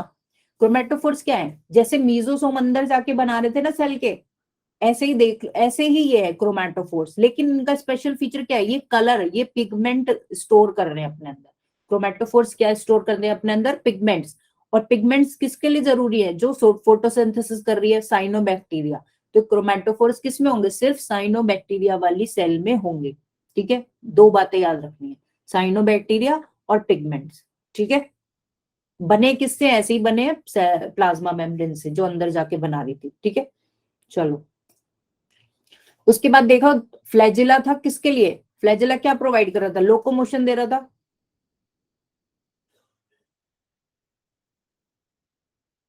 तुमने एडमिन को मैसेज कर दो अलग से, ठीक है। एडमिन का जो नंबर है उस पे जाके मैसेज कर दो, उससे होगा आपको, उससे ऐड होगा, मैं नहीं कर पाऊंगी उसमें, ठीक है। एडमिन का नंबर उठाओ और उसको लिख दो ये बात। समझ आ गया। देखो तो अभी हमने ये देखा कि ये सेल वॉल वगैरह हम देख लिया। फ्लैजिला क्या था, ये जो पिंक कलर के स्ट्रक्चर्स दिख रहे हैं ये क्या है, फ्लैजिला है, ठीक है। और ये किस में हेल्प करते हैं, बैक्टीरियल सेल के लोकोमोशन में, ठीक है, मूवमेंट में। और अगर हम फ्लैजिला की बात करें तो ये किससे बने होते हैं, इसमें तीन पार्ट होते हैं, ऐसा सा कुछ स्ट्रक्चर होता है फ्लैजिला भी, ठीक है। नीचे क्या होगा, नीचे होगा ये शाफ्ट, इसको बेसल बॉडी भी बोल देते हैं। जो इनर, जैसे ये सेल है तो यहाँ पे तो होगा सेल वॉल के अंदर ये बेसल बॉडी, यहाँ पे कहीं ऐसे मान लो, यहाँ से फ्लैजिला निकल रहा है, ठीक है। तो ये जो अंदर सेल वॉल के अंदर जो भाई कुछ अगर चीज लगी हुई है तो कुछ अंदर भी तो फिट होगी, नहीं तो वो गिर नहीं जाएगी। तो क्या है, जो ये अंदर पोर्शन फिट होता है फ्लैजिला का, उसको तो बोलते हैं बेसल बॉडी, शाफ्ट भी बोल देते हैं। उसके बाहर का जो पोर्शन होगा बेसल बॉडी से बाहर थोड़ा सा पोर्शन, उसको बोलते हैं हुक। और जो बाहर हमें दिख रहा है, जो दिख रहा है ना हमें ऐसे मूव करता हुआ तो नहीं दिख रहा, लेकिन जो डायग्राम में दिख रहा है, ये जो दिख रहा है, हाँ इसमें देखो, ये जो आउटर पोर्शन है, ये क्या है, ये है पूरा बॉडी, फिलामेंट, फिलामेंट बॉडी तो नीचे वाला था, ठीक है, फिलामेंट, हुक और बेसल बॉडी। तो फर्स्ट, सेकंड और थर्ड, ठीक है, फिलामेंट, हुक और बेसल बॉडी। देखो ये जो आउटर मोस्ट सारा दिख रहा है पिंक कलर का, ये हो गया हमारा फिलामेंट, जो बेसिकली मूवमेंट में हेल्प कर रहा है। जो सेल वॉल के अंदर है ये है हमारा क्या, शाफ्ट या बेसल बॉडी। और बीच का जो पोर्शन है, मिडिल पोर्शन है, उसको हम बोल देते हैं हुक, ठीक है, उसको बोल देते हैं हुक। आप उसको ऐड करो, किसी भी एडमिन को कर दो, बहुत सारे है ना उसमें एडमिन, किसी को भी कर दो। अंदर वाला जो इनर मोस्ट पोर्शन है वो बेसल बॉडी है, जो बीच का पोर्शन है, मिडिल पोर्शन इज हुक, और जो पूरा बाहर दिखता है, जिस जो ऐसे विप्लैश मूवमेंट कर रहा है, ऐसे तैर रहा है, जिसकी वजह से मूव कर रहा है, वो है फिलामेंट। समझ आ गया फ्लैजेला का स्ट्रक्चर? ये बाहर वाला क्या है, फिलामेंट, अंदर वाला, बीच वाला क्या है, हुक, और जो सेल वॉल के अंदर है, किसके अंदर है, सेल वॉल के, वो होता है बेसल बॉडी, बेस बना रहा है एक तरीके से। हाँ, क्रोमेटोफोर्स भी उसी का है, ठीक है, नाम इसलिए अलग है क्योंकि ये पिगमेंट स्टोर कर रहा है और कलर प्रोवाइड कर रहा है, ठीक है, मीजोसोम में ऐसा नहीं है। तो फ्लैजेला हमारे तीन पार्ट हो गए, फिलामेंट, हुक, बेसल बॉडी, ठीक है। पिलाई और फिम्बरी की अगर हम बात करें तो ये भी क्या है, सरफेस पे स्ट्रक्चर्स, ये ना स्मॉल स्ट्रक्चर्स है। तो ये क्या करते हैं, पिलाई क्या होता है, थोड़े से लार्ज स्ट्रक्चर्स हैं। अगर हम उसकी फाइबर की बात करें तो पिलाई क्या है, थोड़े से लॉन्ग स्ट्रक्चर। फिम्बरी क्या होते हैं, फिम्बरी स्मॉल होते हैं थोड़े से, ठीक है। फिम्बरी किसमें, अटैचमेंट में हेल्प कर रहे हैं, और क्या कर रहे हैं, किसी चीज से चिपकना है उसमें हेल्प कर रहे हैं। मान लो सब बैक्टीरिया भी तो ऐसे ही थोड़ी तैरता रहेगा, किसी चीज से अटैच होगा, तो उस अटैचमेंट में कौन हेल्प करते हैं, पिलाई और फिम्बरी। पिलाई का एक स्पेशल फीचर और भी है कि ये कॉन्जुगेशन में भी हेल्प करते हैं। कॉन्जुगेशन में देखा तो याद, ध्यान है, मैंने बताया था ना, ध्यान है किसी को? पिलाई हमने देखा था कॉन्जुगेशन में क्या कर रहे थे, एक ब्रिज बना रहे थे ना, अगर तुम्हें ध्यान हो, दो सेल को अटैच करने का काम कर रहे थे, ऐसे करके ब्रिज बना रहे थे, और उससे क्या हो रहा था, डीएनए ट्रांसफर हो रहा था एक से, हाँ, कॉन्जुगेशन ट्यूब भी बोल सकते हो, ठीक है। तो पिलाई और फिम्बरी का काम क्या है, ये बैक्टीरिया को किसी भी सब्सटेंस से क्या करने में, अटैच करने में काम करते हैं। और फ्लैजेला लोकोमोशन में, मूवमेंट में हेल्प करता है, ठीक है। अब दूसरी बात क्या आ गई, प्रोकैरियोट्स में राइबोसोम है। राइबोसोम कैसे हैं, 70S, ये याद रखना है। प्रोकैरियोटिक राइबोसोम कौन से होते हैं, 70S, ठीक है। 70S में भी दो यूनिट्स होती है, एक नहीं होता पूरा, दो यूनिट होंगी उसमें, ऐसे मान लो। तो एक होगी 50S और एक होगी 30S, और इनको ऐड नहीं करना, 50 + 30 80, ये नहीं करना, ठीक है, ये अलग है। ये होता है सेडिमेंटेशन के हिसाब से, कि अगर हम क्या कर रहे हैं, बैक्टीरिया को सेंट्रीफ्यूज की तरह सेटल कर रहे हैं, तो उसमें एक्सपेरिमेंट में या उस मशीन के अंदर वो कितने रेट पर, कितनी स्पीड पर जाकर क्या होगा, नीचे बैठेगा सेडिमेंट के उसमें, रूप में, ठीक है। तो ये बोल रहा है कि पहली यूनिट क्या है, 50S, और दूसरी यूनिट है 30S, और दोनों मिला के 80 नहीं है, 70S। Prokaryotic ribosome is 70S, ठीक है। एस एस होता है स्वेडबर्ग यूनिट, जिस साइंटिस्ट ने ये डिस्कवर करा था प्रोसेस, ये सेडिमेंटेशन करा था, उनके नाम पे एस है। एस सेडिमेंटेशन नहीं है, स्वेडबर्ग यूनिट है, एक यूनिट है इसको मेजर करने की, ठीक है। तो राइबोसोम क्या है, राइबोसोम 70S है। और कभी कभी क्या होता है, राइबोसोम, हाँ यहाँ देखो, यहाँ लिखा है नीचे, राइबोसोम क्या है, site of protein synthesis. Basically ribosome किस में काम करते हैं, राइबोसोम का पर्पस है कि वो जो प्रोटीन का फॉर्मेशन होता है उसके फॉर्मेशन में हेल्प करते हैं, प्रोटीन के सिंथेसिस में हेल्प करते हैं। और कभी कभी क्या होता है, एमआरएनए होता है, जैसे डीएनए है, आरएनए है, तो इसमें ऐसा ही एक होता है एमआरएनए। उस एमआरएनए से क्या है, बहुत सारे राइबोसोम्स ऐसे करके चेन की तरह अटैच होते हैं पूरी उस पे, एमआरएनए पे। तो उस स्ट्रक्चर को हम क्या बोल देते हैं, पॉलीराइबोसोम या पॉलीसोम भी बोल देते हैं, ठीक है। बेसिकली यही जो है, यही उसमें प्रोटीन सिंथेसिस में हेल्प करता है। सेडिमेंटेशन कोफिशिएंट भी सेडिमेंटेशन कोफिशिएंट के बेसिस पे इसका नाम क्या है, 70 एस है और 50 30 एस यूनिट्स का नाम है। लेकिन जो ये एस है ये बेसिकली एस सेडिमेंटेशन नहीं है, ये स्वेडबर्ग यूनिट का एस है, ये बता रही हूँ मैं, ठीक है। जो एस हम भाई किसी में जैसे 1 लीटर लिख रहे हैं, 1 kg लिख रहे हैं, ऐसे ही इसमें क्या है, ये यूनिट सी तो है, ऐसी जो एस है इसमें ये यूनिट है स्वेडबर्ग यूनिट, ठीक है।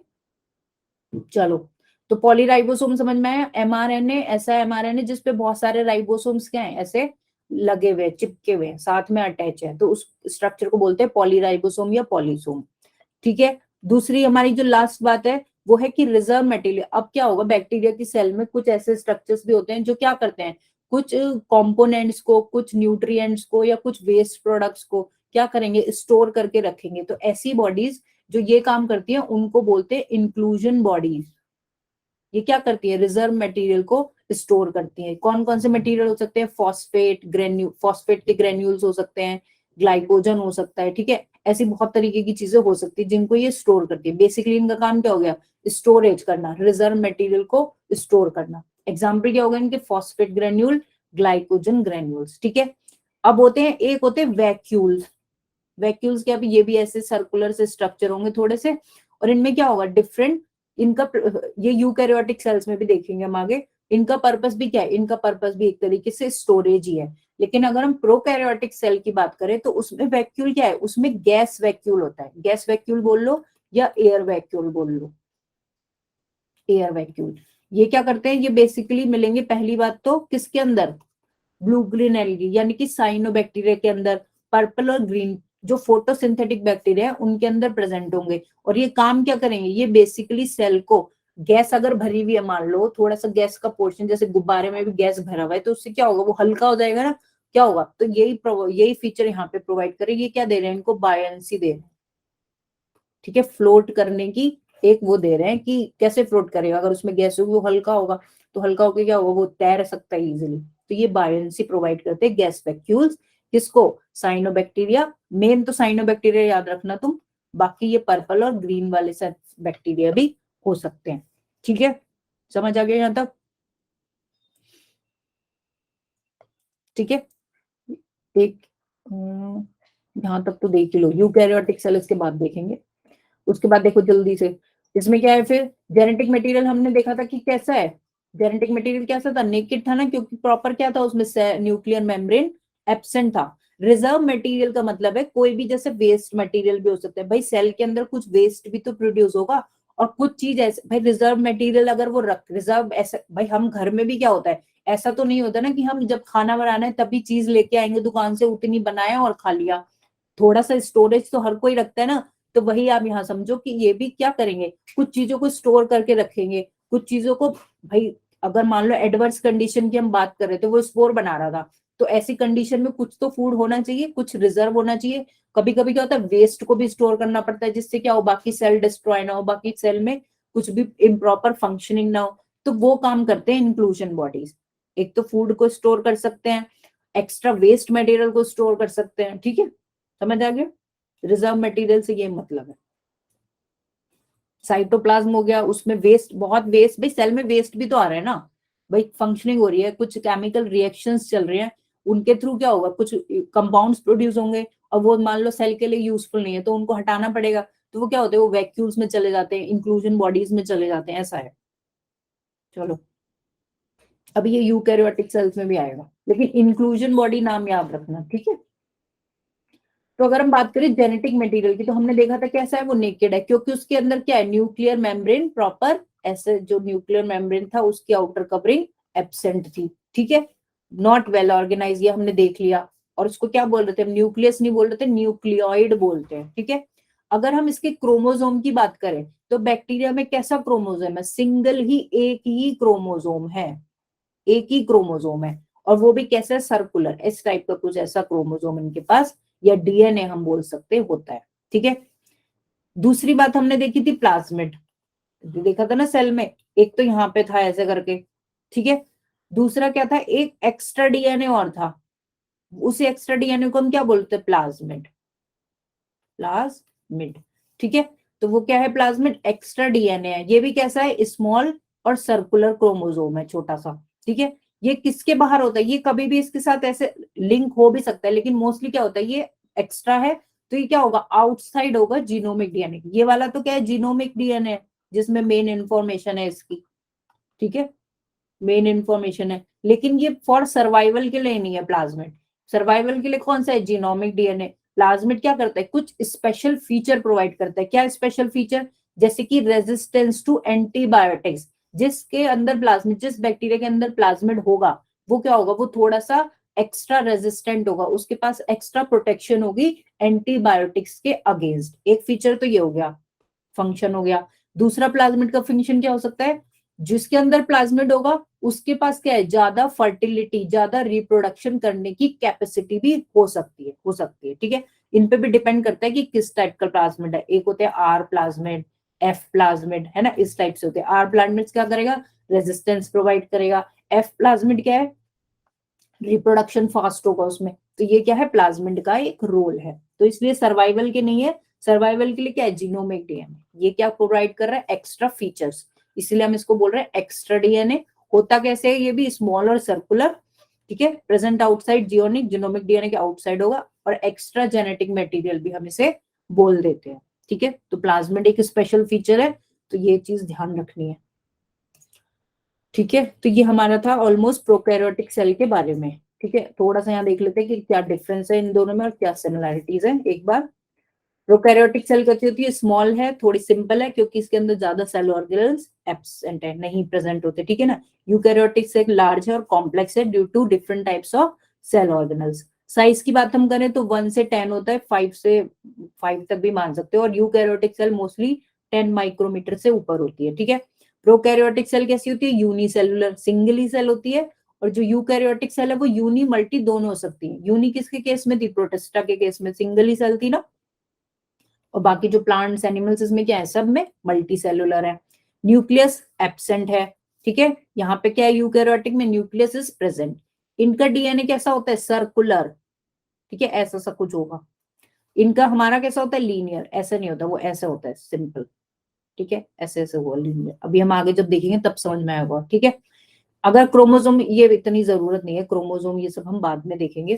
अभी ध्यान रखो बस हैप्लॉइड और डिप्लॉइड, ठीक है। मेम्ब्रेन बाउंड ऑर्गेनल्स एब्सेंट हैं प्रोकैरियोटिक सेल में, और इनमें क्या होते हैं, प्रेजेंट। मेम्ब्रेन बाउंड ऑर्गेनल्स कौन से थे, ईआर, गोल्गी बॉडीज, ये सब, ठीक है, ये सब क्या है, इसमें एब्सेंट है।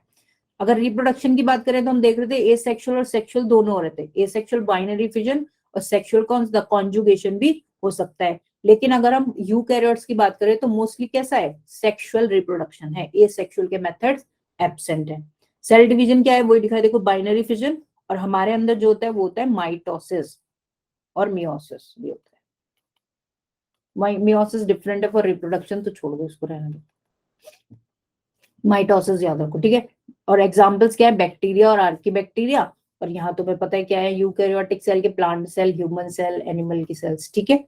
अब सिमिलैरिटीज क्या है, ये तो डिफरेंसेस थे। सिमिलर किस चीजों में, दोनों में क्या है, सिमिलैरिटीज याद रखना, डिफरेंस तो तुम लिख ही लोगे। दोनों में क्या है, डीएनए है, राइबोसोम है, साइटोप्लाज्म है, और सेल मेम्ब्रेन या प्लाज्मा मेम्ब्रेन प्रेजेंट है। ये दोनों में कॉमन फीचर, ठीक है। राइबोसोम का टाइप डिफरेंट है, लेकिन राइबोसोम दोनों में है, समझ आया। चलो अब देखें यूकैरियोटिक सेल, ठीक है। थोड़ा सा इसको स्टार्ट करते हैं, मैं सोच तो रही थी यहां तक कराने का, माइटोकॉन्ड्रिया का। थोड़ा सा तो देख लोगे, अभी अभी 10 मिनट और ले लें, कोई प्रॉब्लम तो नहीं है, जल्दी बोलो। कर दूं, कर दूं क्या, करें ना कंटिन्यू। चलो यूकैरियोटिक सेल देखते हैं थोड़ा सा। यूकैरियोटिक सेल की अगर हम बात करें तो अभी तक हमने क्या देखा, किसमें है, ये सबको पता है, प्रोटिस्टा, प्लांट, एनिमल और फंगस, ये सब कैसे हैं, यूकैरियोटिक, ठीक है। उसके बाद सेल, अब यूकैरियोटिक में तो प्लांट्स भी आ रहे हैं और एनिमल्स भी आ रहे हैं, दोनों ही आ रहे हैं ना। लेकिन दोनों की सेल वॉल में, दोनों की सेल में क्या है, डिफरेंस है। जैसे क्या डिफरेंस है दोनों की सेल में, प्लांट सेल में क्या होती है, सेल वॉल होती है, एक प्लास्टिड्स होते हैं, ठीक है, और एक सेंट्रल वैक्यूल। ये तीन चीजें जो है, सेल वॉल, प्लास्टिड्स और सेंट्रल वैक्यूल, ठीक है। सेंट्रल वैक्यूल ये किसकी है, ये कौन सी सेल है, ये प्लांट की ही सेल है। कैसे पता लग रहा है हमें ये प्लांट की सेल है, जो प्लांट की सेल होगी उसमें तुम डायग्राम में देखोगे हमेशा ये बाहर से ऐसी बनी होती है, ठीक है। ये हमेशा कैसी होगी, बाहर से ऐसे ऐसे ऐसे होगी इसमें बाहर, इस टाइप से, इस टाइप से होगी, मतलब एक हेक्सागन सी शेप लग रही है ना थोड़ी सी, इस टाइप से होती है प्लांट की सेल। ठीक है, और इसमें क्या होगा, एक लार्ज सेंट्रल वैक्यूल, ये है वैक्यूल, जैसे हम उसमें देख रहे थे ना गैस वैक्यूल एयर, इसमें क्या होता है प्लांट सेल में हमेशा एक लार्ज वैक्यूल होगा ही होगा, जो क्या होता है एनिमल की सेल में एब्सेंट होता है। तो ये जो सेल है ये किसकी सेल है, ये प्लांट की सेल है। ठीक है, और तीन फीचर प्लांट सेल के हैं जो एनिमल सेल में एब्सेंट है, सेल वॉल, प्लास्टिड और सेंट्रल वैक्यूल, ये इंपॉर्टेंट है, ये याद रखना। ये फीचर्स किसमें है, सिर्फ प्लांट सेल में, एनिमल सेल में ये तीनों चीजें एब्सेंट होती हैं। ठीक है, ये हो गई हमारी सेल वॉल, जो ये बाहर ग्रीन वाली दिख रही है ये वाली, और वैक्यूल ये दिखी गया तुम्हें बड़ा सा। और तीसरी बात क्या थी, प्लास्टिड, जिसमें क्या आते हैं हमारे क्लोरोप्लास्ट, जिसकी वजह से प्लांट क्या कर पा रहा है, फोटोसिंथेसिस। ठीक है, और एनिमल सेल में क्या स्पेशल है, एनिमल सेल में क्या है, सेंट्रियोल्स। ठीक है, ये प्लांट सेल में एब्सेंट होते हैं, तो ये भी याद रखना है। सेंट्रियोल्स किस में हेल्प कर रहे हैं, जो सेल डिवीजन होता है उसमें स्पिंडल फाइबर बनते हैं, उनके फॉर्मेशन में सेंट्रियोल्स हेल्प करते हैं। ठीक है, तो ये हमारा क्या हो गया, एनिमल सेल में स्पेशल है सेंट्रियोल, और प्लांट सेल में क्या स्पेशल है, सेल वॉल, प्लास्टिड और सेंट्रल वैक्यूल। चलो अब देखो सेल मेम्ब्रेन की अगर हम बात करें, अभी सेल मेम्ब्रेन पूरा करके ही जाएंगे, ठीक है ना, 4 स्लाइड है। ठीक है, चलो अगर हम सेल मेम्ब्रेन की बात करें तो सबसे बाहर क्या है, एनिमल सेल में तो सबसे बाहर क्या था, सेल वॉल था, सेल वॉल था, वो एनिमल में नहीं, प्लांट सेल में सबसे बाहर क्या था, सेल वॉल, और उसके अंदर होगी सेल मेम्ब्रेन। ठीक है, अगर हम एनिमल सेल की बात करें तो उसमें क्या है, सबसे अंदर सबसे बाहर सेल मेम्ब्रेन ही है, उसके बाहर कुछ नहीं है इससे। तो सेल मेम्ब्रेन का जो स्ट्रक्चर है वो किसने डिफाइन करा, उसके लिए भी बहुत सारे एक्सपेरिमेंट्स हुए, अलग अलग थ्योरीज आई, लेकिन अगर हम बात करें सिंगर और निकलसन के मॉडल की, तो वो मोस्ट एक्सेप्टेड मॉडल है, और उन्होंने जो बताया वो हम इसमें देखते हैं कि सेल मेम्ब्रेन किसका बना है, सेल मेम्ब्रेन बेसिकली लिपिड्स का और प्रोटीन्स का बना है, दो चीजों का बना है, लिपिड्स और प्रोटीन्स, जैसे ये नीचे दिख रहा है, ये सिंपल सा स्ट्रक्चर है। तो ये जो तुम्हें दिख रहे हैं ब्लू ब्लू से, ये दोनों ब्लू ब्लू सर्कल, ये क्या है, ये लिपिड की लेयर है एक तरीके से, ऐसा हो गया लिपिड। ठीक है, ऐसे ऐसे करके ये लगे हुए हैं इस पे, एक के बाद एक गोल गोल ऐसे लगे हुए हैं, और एक इधर से लगे हुए हैं।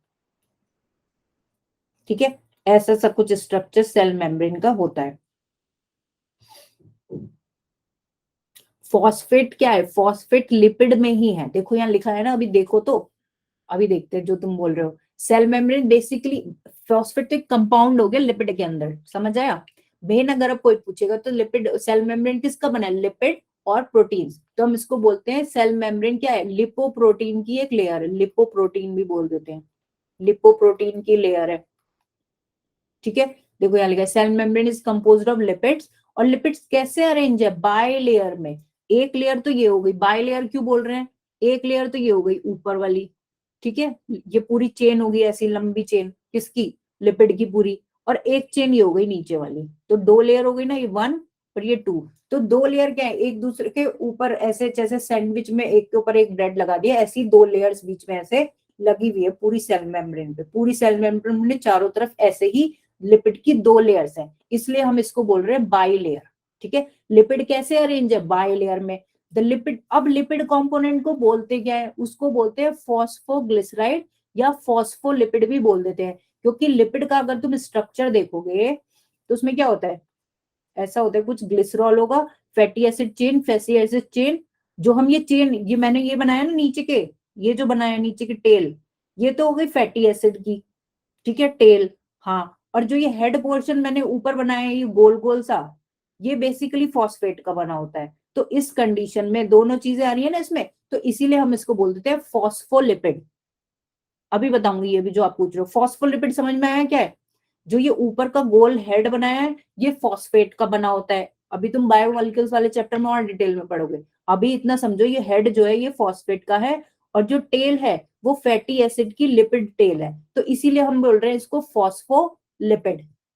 ठीक है, और यहाँ पे लिखा है फॉस्फोग्लिसराइड, अगर हम और डिटेल स्ट्रक्चर में जाए तो ये जो होता है, अगर स्ट्रक्चर देखें हम फॉस्फोलिपिड का या इसका, तो ये होता है ग्लिसरॉल, ग्लिसरॉल का क्या बेस, ग्लिसरॉल का बेस, ग्लिसरॉल के बेस पे क्या लगे होंगे? दो फैटी एसिड्स लगे होंगे, फैटी एसिड्स लगे होंगे, ठीक है। और इधर क्या लगा होगा दूसरी तरफ? फॉस्फेट और अमीनो अल्कोहल भी होता है, ठीक है, फॉस्फेट और अमीनो अल्कोहल। तो पूरा अगर हम प्रॉपर बोले, एक ये होता है ना कि भाई एक तो जनरल वे में बात कर दी हमने, एक हम स्पेसिफिक बोल रहे हैं। तो अगर हम स्पेसिफिक बोले तो ये क्या है? फॉस्फोग्लिसराइड। फॉस्फेट तो ये हो गया, और ग्लिसराइड इसको बोल रहे हैं। लेकिन हम जनरल वे में बोले तो देहा क्या है ये? फॉस्फोलिपिड्स। समझ आया या नहीं समझ आया? यही बताओ पहले तो, अगर नहीं समझ में आएगा ना तो बड़ा कंफ्यूजन हो जाएगा, मैं दोबारा बता दूंगी। बोलो, फॉस्फोलिपिड समझ में आया क्यों बोल रहे हैं? टेल और हेड भी बताऊंगी अभी, टेल और हेड भी सुन लो। ये जो पोर्शन है ये, अब देखो ना, अगर ये ह्यूमन बीइंग की तरह लग रहा है ना थोड़ा थोड़ा, भाई हेड कैसा है? गोल, तो ये पोर्शन है हेड। और नीचे का जो ये लंबे फैटी एसिड कैसा होता है? चेन होती है ना, लॉन्ग चेन्स होती है, ठीक है। फिर से समझाऊं तुमको, फिर नेक्स्ट स्लाइड पे लेते हैं। देखो तुम यहाँ भी देख सकते हो, इसमें देखते हैं, इसमें क्लियर दिख रहा है, ठीक है। देखो, ये दो लेयर दिख रही है, ये एक नहीं है, ये दो लेयर है, ठीक है। ये कैसे ऐसी थी ना सेल मेम्ब्रेन, ऐसी गोल थी, तो इसमें क्या होगा? ऐसे से होगी ये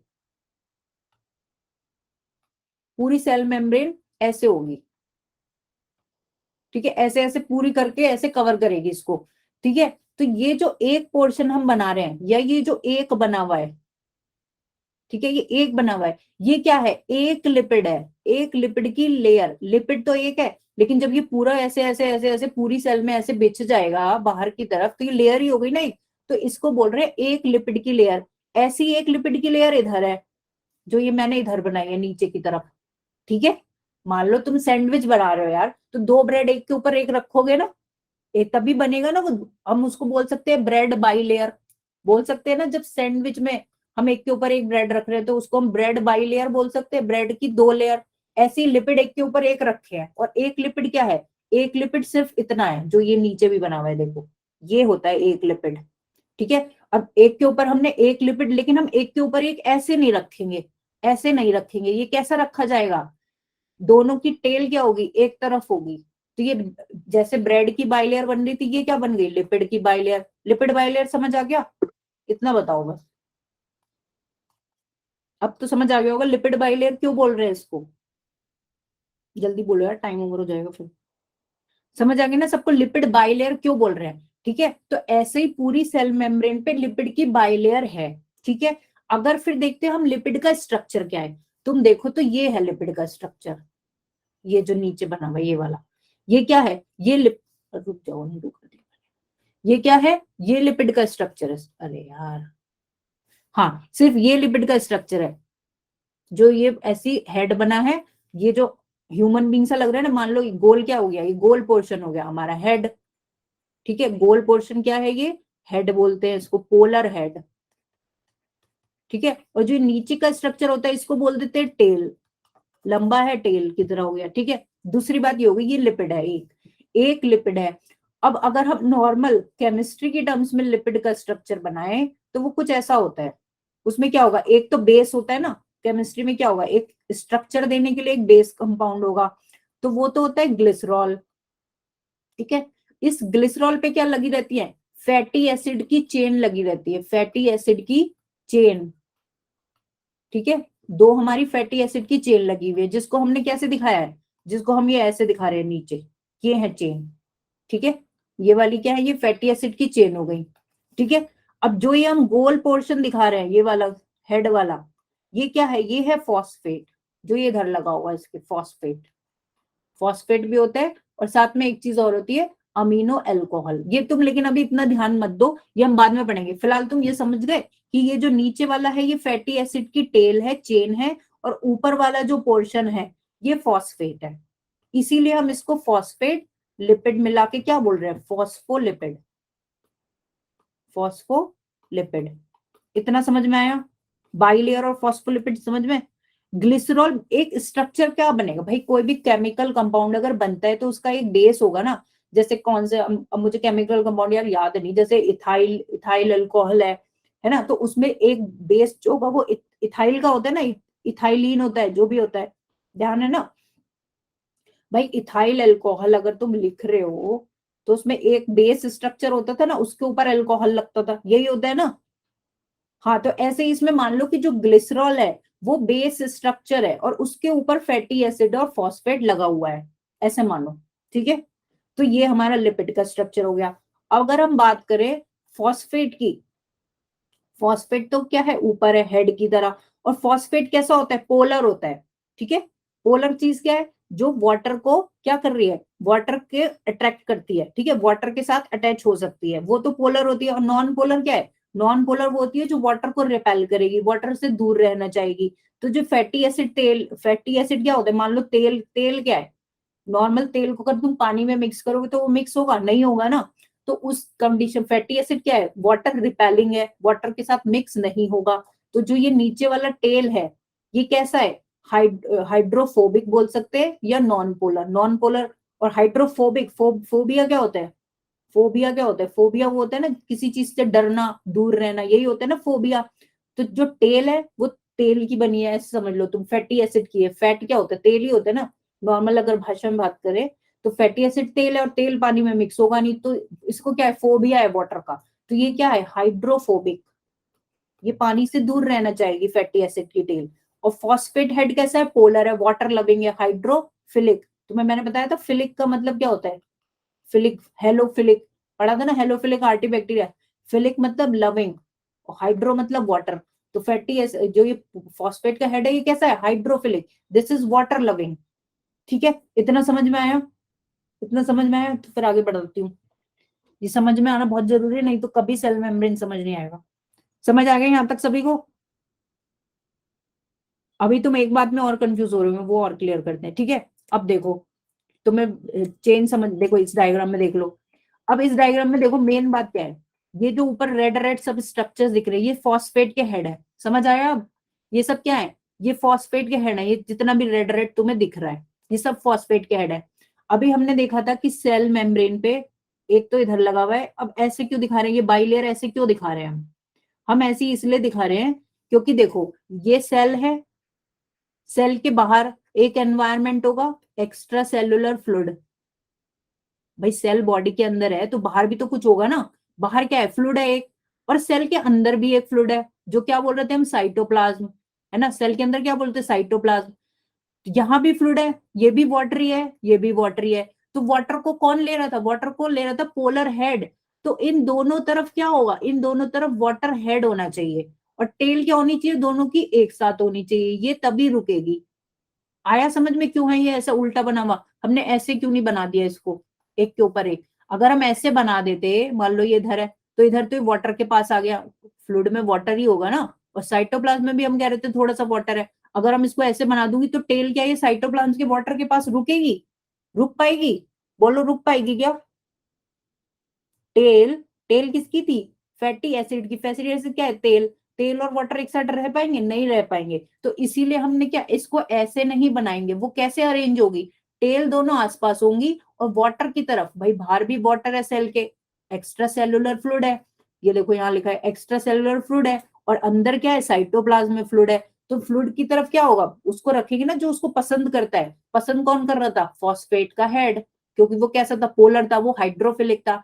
इसीलिए दोनों तरफ क्या होगा, बाहर की तरफ वाटर की तरफ हेड होगा, और टेल कैसी होंगी, अंदर की तरफ होंगी दोनों। इसलिए देखो यहाँ टेल्स जो येलो येलो बनी है, ये अंदर की तरफ है। तो पूरी बाइलेयर जो होगी सेल मेम्ब्रेन, वो ऐसे ही पूरी, उस पे देखो ये ऐसे बनी है ना इधर। यहाँ क्या है, ये एक सेल है, ठीक है। अंदर क्या है, यहाँ पे साइटोप्लाज्म है जिसमें वाटर है। तो वाटर की तरफ यही रहेगा ना हेड वाला। अब तुम ऐसे समझ लो कि हेड में पानी भरना है, और पानी भरने के लिए कुछ गोल ही चाहिए ना, कटोरी चाहिए, गुब्बारा मान लो, उसके अंदर पानी भरने के लिए। तो ये ऐसे याद रख लो कि गोल वाले स्ट्रक्चर में ही पानी भरा जाएगा। टेल में तुम लंबी चेन में थोड़ी पानी भर लोगे, पानी भरने के लिए कुछ बैग ऐसा चाहिए ना। तो पानी जो ये फॉस्फेट हेड है, तो ये क्या है, ये वाटर लविंग है, तो ये क्या रहेगा, ये बाहर की तरफ रहेगा दोनों तरफ। और टेल क्या रहेगी, दोनों एक दूसरे के पास रहेंगी। ये समझ आ गया, फॉस्फोलिपिड समझ में आया, क्यों बोल रहे हैं बाइलेयर, क्यों बोल रहे हैं, अरेंजमेंट ऐसा क्यों है, polar head, polar non polar tail, ये सब वर्ड समझ में आ गए। ठीक है ना। देखो अब उसके बाद क्या है, हमने लिखा दूसरी बात इसमें यह है कि अभी हम बोल रहे हैं किस किस का बना है, लिपिड समझ में आ गया क्या है लिपिड का अरेंजमेंट। दूसरा हम बोल रहे हैं प्रोटीन्स हैं। प्रोटीन्स कैसे होते हैं, अब इसी सेल में, अब अगर पूरा लेयर ऐसे ही अरेंज होगा, देखो इसमें देखो, अभी हमने देखा कि पूरे में क्या है, यहाँ पे देख लो, यहाँ पे क्या होता है, पूरे में ऐसी चेन होगी लिपिड की, दो दो दो लाइन्स होंगी लिपिड की। लेकिन अब मान लो कोई ऐसा मॉलिक्यूल है जो वाटर वाला है, जो वाटर लविंग है, या कुछ ऐसे मॉलिक्यूल्स है जिनको ये, अब क्या होगा सेल में कुछ मेम्ब्रेन, कुछ क्या मॉलिक्यूल्स बाहर से अंदर आएंगे, कुछ बाहर अंदर से बाहर जाएंगे, भाई एक्सचेंज कैसे होगा। तो ये क्या करते हैं, इसमें ना बीच बीच में प्रोटीन चैनल्स होते हैं। लिपिड के अंदर क्या होंगे, बीच बीच में लेयर्स में प्रोटीन प्रेजेंट होंगे, जैसे ये एक प्रोटीन हो गया, ये भी एक प्रोटीन है, ठीक है। ये प्रोटीन क्या करेंगे, ये प्रोटीन अलाउ करेंगे, हाँ एम्बेडेड होते हैं लिपिड की लेयर में, बीच बीच में क्या होंगे, प्रोटीन्स प्रेजेंट होंगे। उन प्रोटीन्स की हेल्प से कोई भी मॉलिक्यूल अंदर बाहर जा सकता है, मोस्टली जैसे अंदर सेल के अंदर ही ज्यादा आती है चीजें, तो बाहर से कोई भी चीज अंदर आनी होगी तो वो एक प्रोटीन के चैनल के थ्रू आएगी। प्रोटीन क्या करेंगे, उस चीजों को अलाउ करेंगे, लिपिड के थ्रू नहीं आ सकते, क्योंकि क्या है वो रिपेल कर देगा, मोस्टली चीजों में वाटर होता है, तो टेल क्या कर देगी, टेल उसको रिपेल कर देगी, तो ये क्या होंगे, धीरे धीरे चैनल्स के थ्रू अंदर आएंगे। तो ये काम है प्रोटीन्स का। इसी कंडीशन में हम इसको क्या बोलते हैं, इसीलिए हम बोल देते हैं, अब जो ये सिंगर और निकल्सन का मॉडल हमने अभी देखा, अभी पहले ये देख लो, बस खत्म कर रहे हैं क्लास, 10 मिनट 5 मिनट और दे दो, बहुत लंबी हो गई, ठीक है। प्रोटीन्स आर ऑल्सो प्रेजेंट क्या है, सेल मेम्ब्रेन में, लिपिड और प्रोटीन का बना है सेल मेम्ब्रेन। रेशियो जो होता है प्रोटीन और लिपिड का, वो डिपेंड करता है, डिपेंड सेल पे कि कौन सी सेल है, उसका फंक्शन क्या है, ठीक है। साथ के साथ क्या होता है, उसमें कुछ कोलेस्ट्रॉल के मॉलिक्यूल्स भी होते हैं, कोलेस्ट्रॉल के मॉलिक्यूल्स भी प्रेजेंट होंगे। वो क्या करते हैं, वो स्टेबलाइज करते हैं, ऐसे कहीं कहीं अटैच होंगे बीच में। माइटोकॉन्ड्रिया तो बहुत आ गया है बीच में, फिर सब गड़बड़ हो जाएगी, अभी तो यही खत्म नहीं हुआ, ठीक है। इसको तो देख लो यार पहले, ठीक है।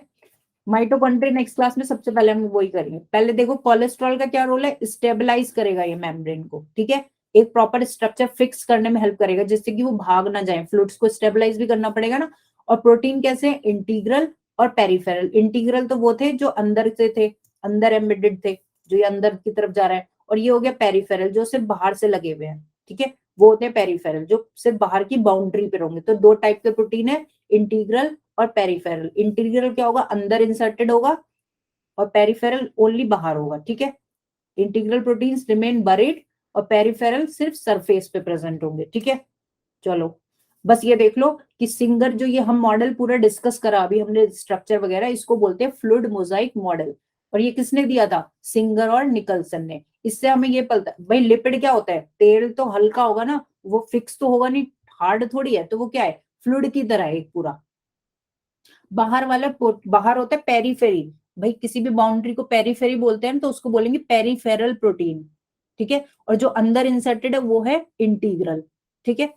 तो इसको बोलते हैं फ्लूइड मोजाइक मॉडल, क्योंकि ये क्या दिखा रहा है, ये quasi fluid, semi fluid, half fluid, ना तो प्रॉपर फ्लूइड है ना ही प्रॉपर सॉलिड है, quasi fluid, semi fluid nature किसकी दिखा रहा है, लिपिड की, ठीक है।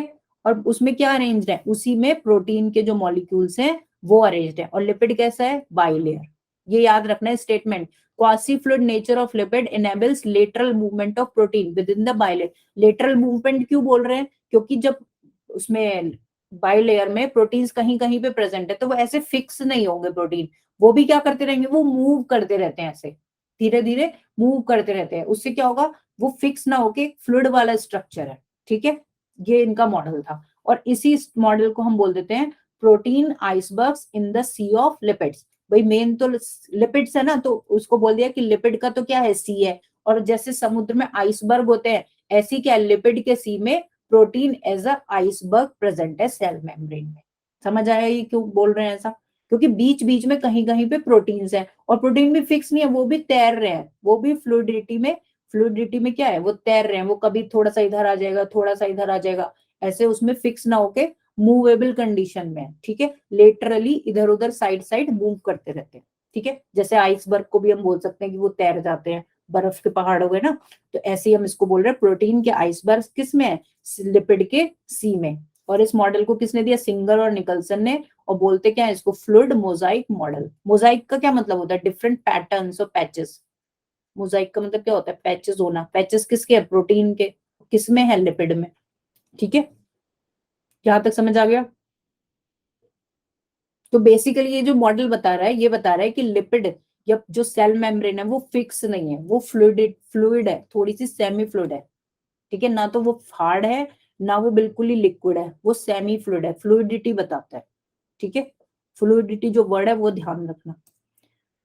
ठीक है, तो ये स्ट्रक्चर देखो वही है, ये जो बाहर प्रोटीन लगा हुआ है पर्पल कलर का, ये पर्पल वाला जो प्रोटीन लगा हुआ है ये क्या है, पेरीफेरल प्रोटीन। और जो ये पूरा अंदर जा रहा है, दोनों लेयर को क्रॉस कर रहा है ना, ये दोनों लेयर इधर से उधर, पूरा प्रोटीन यहाँ से घुसा कोई भी मॉलिक्यूल और यहाँ क्या होगा, सेल के अंदर आ जाएगा। तो ये क्या होगा, पेरीफेरल, वो इंटीग्रल प्रोटीन पूरे उसको क्रॉस कर रहा है। ठीक है,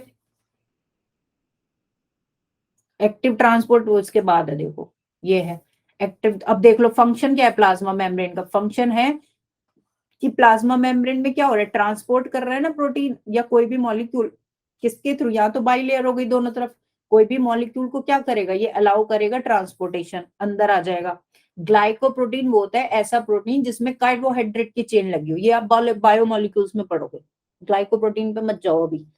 ठीक है, फंक्शन क्या है प्लाज्मा मेम्ब्रेन का, अलाउ कर रही है मॉलिक्यूल्स को कि उसको क्रॉस कर सके।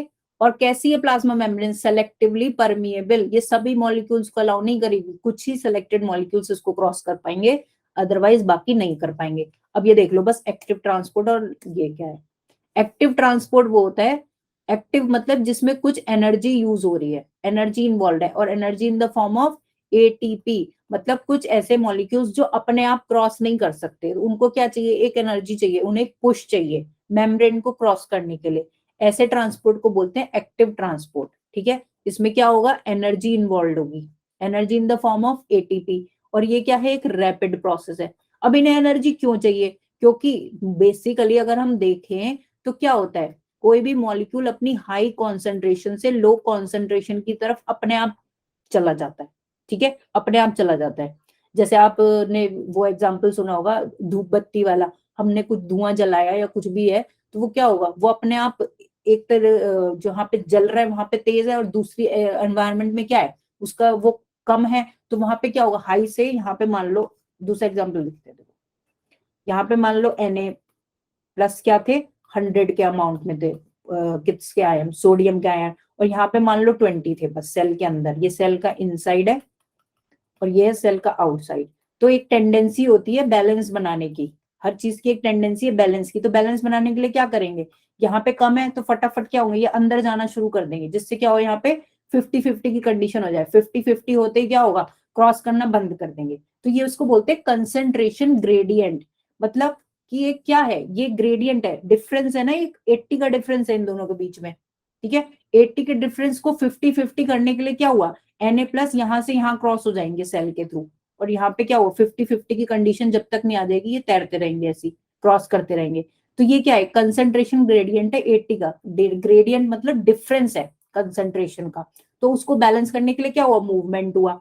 तो अगर ये मूवमेंट अपने आप हो रहा है, कैसे हो रहा है अपने आप, हाई से लो तो अपने आप हो जाएगा ना, क्योंकि इसको अलाउ कर रहे हैं, तो ऐसे ट्रांसपोर्ट को तो बोलते हैं पैसिव ट्रांसपोर्ट।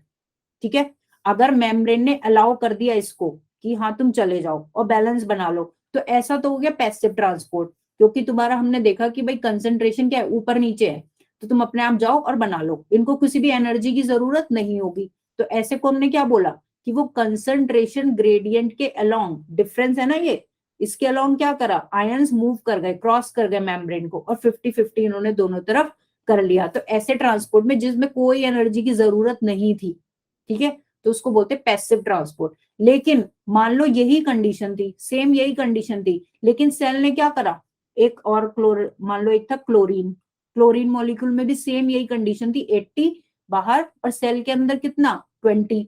लेकिन सेल मेम्ब्रेन क्या कर रही है, इसको अलाउ नहीं कर रही, जाने नहीं दे रही, इसको इसको जाने नहीं देगी, लेकिन इसको जाना जरूरी है। तो ये क्या करेगा, ये एनर्जी लेके जाएगा, एनर्जी लेके क्या होगा, एनर्जी लेके अलाउ क्या होगा, अंदर चला गया। दूसरी कंडीशन ये हो सकती है कि मान लो कंसेंट्रेशन ग्रेडियंट उल्टा है।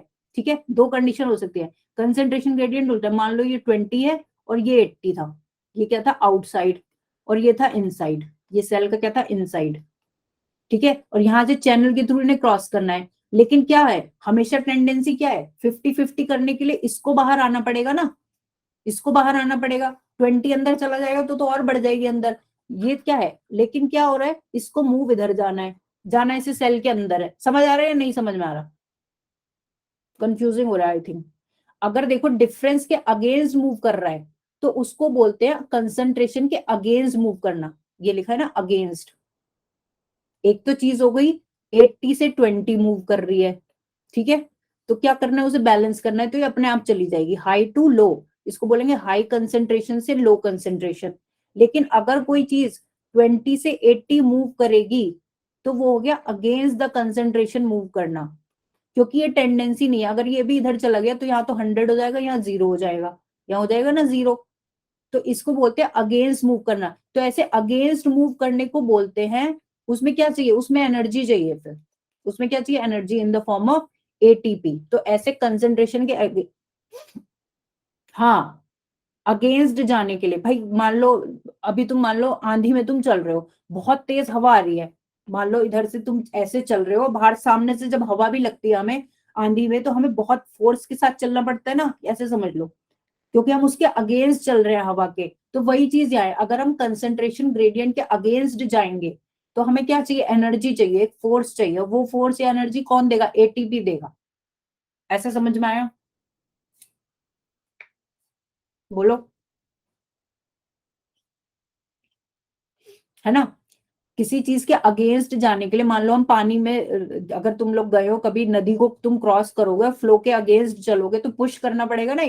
तो वही पुश यहाँ पे है, वही वो पुश या एनर्जी कौन देगा, एटीपी देगा। और ऐसे ट्रांसपोर्ट को बोलते हैं एक्टिव। एक्टिव इसीलिए बोल रहे हैं क्योंकि अगेंस्ट, दो वर्ड इंपॉर्टेंट है, अगेंस्ट द कंसेंट्रेशन जा रहा है और अगेंस्ट जाने के लिए एनर्जी चाहिए। एनर्जी से क्या मिल रही है, उसको एक्टिविटी मिल रही है, एक्टिवनेस मिल रही है, ठीक है। तो इसलिए इसको बोलते हैं एक्टिव ट्रांसपोर्ट। और पैसिव उसको बोल देते हैं जो समय के साथ बहने वाला या क्या है, फ्लो के साथ चलने वाला। तो फ्लो के अगेंस्ट उसे कोई नहीं, वो तो जैसे जैसे हवा बह रही थी, जैसे हवा को हम यहाँ बोल सकते हैं जैसा कंसंट्रेशन ग्रेडियंट था, जैसा डिफरेंस था, वो उसके अकॉर्डिंग जो हुआ मॉलिक्यूल मूव कर गया, तो उसे कोई एनर्जी की जरूरत भी नहीं है, ठीक है। जैसे हम उसके धूप बत्ती के केस में बोलते हैं ना, या हम देखते हैं कि अगर मान लो एक पानी था, उसमें हमने इंक का ड्रॉप डाला, तो वो क्या होगा, यहाँ पे तो हाई था, यहाँ पे ड्रॉप पड़ी, तो यहाँ पे तो हाई कंसेंट्रेशन है, लेकिन नीचे कोई नहीं था, तो वो क्या होगी, धीरे धीरे इंक फैल जाएगी ना पानी में, या धुआं फैलता है, तो वो अपने आप मूव कर रहा है। वो क्या हो रहा है, पैसिव हो रहा है। हाँ पैसिव हो गया ना, उसको कोई एनर्जी नहीं चाहिए, क्योंकि वहां पे कुछ था ही नहीं, 0 से 100 से 0 आप मूव कर रहे हो, तो वो अपने आप मूव करेगा। और इसीलिए ये स्लो प्रोसेस होता है। और ये क्या होता है, एक्टिव जिसमें एनर्जी मिल गई, उसने तो एकदम पुश करा कि तुम एकदम क्रॉस कर जाओ, तो ये क्या है, एक रैपिड प्रोसेस है। समझ आया? नहीं तो दोबारा से देख लेंगे उसको, तुम दोबारा पढ़ लेना, कोई प्रॉब्लम होगी तो दोबारा डिस्कस कर लेंगे, ऐसा कुछ नहीं है, ठीक है ना। चलो फिर आज यहीं पे एंड करें, फिर सेल ऑर्गेनल्स के बाकी जो ये हम नहीं समझ में आया, चलो मैं दोबारा नेक्स्ट क्लास में लें, क्योंकि अब 10:30 होने वाला है, ऑलमोस्ट बच्चे चले भी गए सारे। मेन चीज ये है कि तुम हवा के अगेंस्ट चलोगे तो तुम्हें एक पुश चाहिए, पुश चाहिए ना। और वो हवा हम क्या क्या बोल रहे हैं साइंटिफिक टर्म्स में, कि कंसंट्रेशन ग्रेडियंट है। ग्रेडियंट मतलब डिफरेंस है। भाई सेल के अंदर एक सेल है, सेल के अंदर और बाहर कुछ मॉलिक्यूल्स का डिफरेंस हो, अब एकदम समझ में आ गया, ये बढ़िया है। सेल के अंदर और बाहर क्या होगा, कुछ डिफरेंस होगा ना मॉलिक्यूल का। मान लो बाहर सेल के बहुत ज्यादा मॉलिक्यूल्स है सोडियम के, और अंदर है नहीं। अंदर क्या है, यहाँ पे हाई है कंसेंट्रेशन, अंदर लो है, तो ये तो अपने आप ही चला जाएगा। क्योंकि टेंडेंसी क्या होती है, सबकी टेंडेंसी एक बैलेंस बनाने, नेचर की एनवायरनमेंट की टेंडेंसी क्या है, तुमने केमिस्ट्री में भी देखा होगा ना, कि बैलेंस की, जिससे क्या वो बोलते थे, एंथैल्पी वगैरह बोलते थे ना कुछ ऐसा, कि बैलेंस होना चाहिए, बैलेंस होना चाहिए, वही चीज है। एंट्रोपी, एंट्रोपी रेंडमनेस होता था आई थिंक। दोबारा समझ लेंगे, ऐसा कुछ नहीं अगर नहीं समझ में आया। मेन चीज ये समझो कि अगर अगेंस्ट जा रहे हैं डिफरेंस के, तो एक एनर्जी चाहिए होगी, अदरवाइज वो अपने आप फ्लो करेगा। और जिसमें एनर्जी चाहिए वो है एक्टिव ट्रांसपोर्ट, ठीक है। एनर्जी क्या है, एटीपी। समझ आया? किसमिस वाले एग्जाम्पल से समझेंगे नेक्स्ट क्लास में, ठीक है। किसमिस वाले एग्जाम्पल से समझ लेंगे। किसमिस को पानी में डालते तो फूल जाती है ना वो एकदम, क्योंकि भाई बाहर तो पानी है, अंदर नहीं है, ठीक है, तो वो एकदम फ्लो करता है पानी अंदर, क्योंकि बैलेंस बनाना है, जहां से बैलेंस बनेगा वो फूलनी बंद हो जाएगी एक लिमिट के बाद, ठीक है। इसी को अगर हम मॉलिक्यूल्स के टर्म्स में बात करें, ये तो मैं ऑस्मोसिस की बता रही हूँ एग्जांपल, जो किसमिस वाला है, लेकिन अगर हम मॉलिक्यूल्स के और सेल मेम्ब्रेन के टर्म्स में बात करें तो सेल सबको अलाउ तो कर नहीं रही, क्योंकि वो सेलेक्टिवली परमिएबल है, वो कुछ को ही अलाउ करेगी, लेकिन मॉलिक्यूल्स तो सारे ही चाहिए, तो वो कैसे आएंगे फिर, वो एक्टिव ट्रांसपोर्ट के थ्रू आएंगे, एनर्जी के थ्रू अंदर आएंगे, ठीक है, ऐसा है। चलो ठीक है, अब दोबारा भी देख लेंगे, ऐसा कुछ नहीं है। तो आज की क्लास एंड करते हैं, और फिर इसमें आगे हम नेक्स्ट क्लास में क्या देखेंगे, सेल ऑर्गेनल्स, बाकी जो बचे हैं वो फटाफट देखेंगे।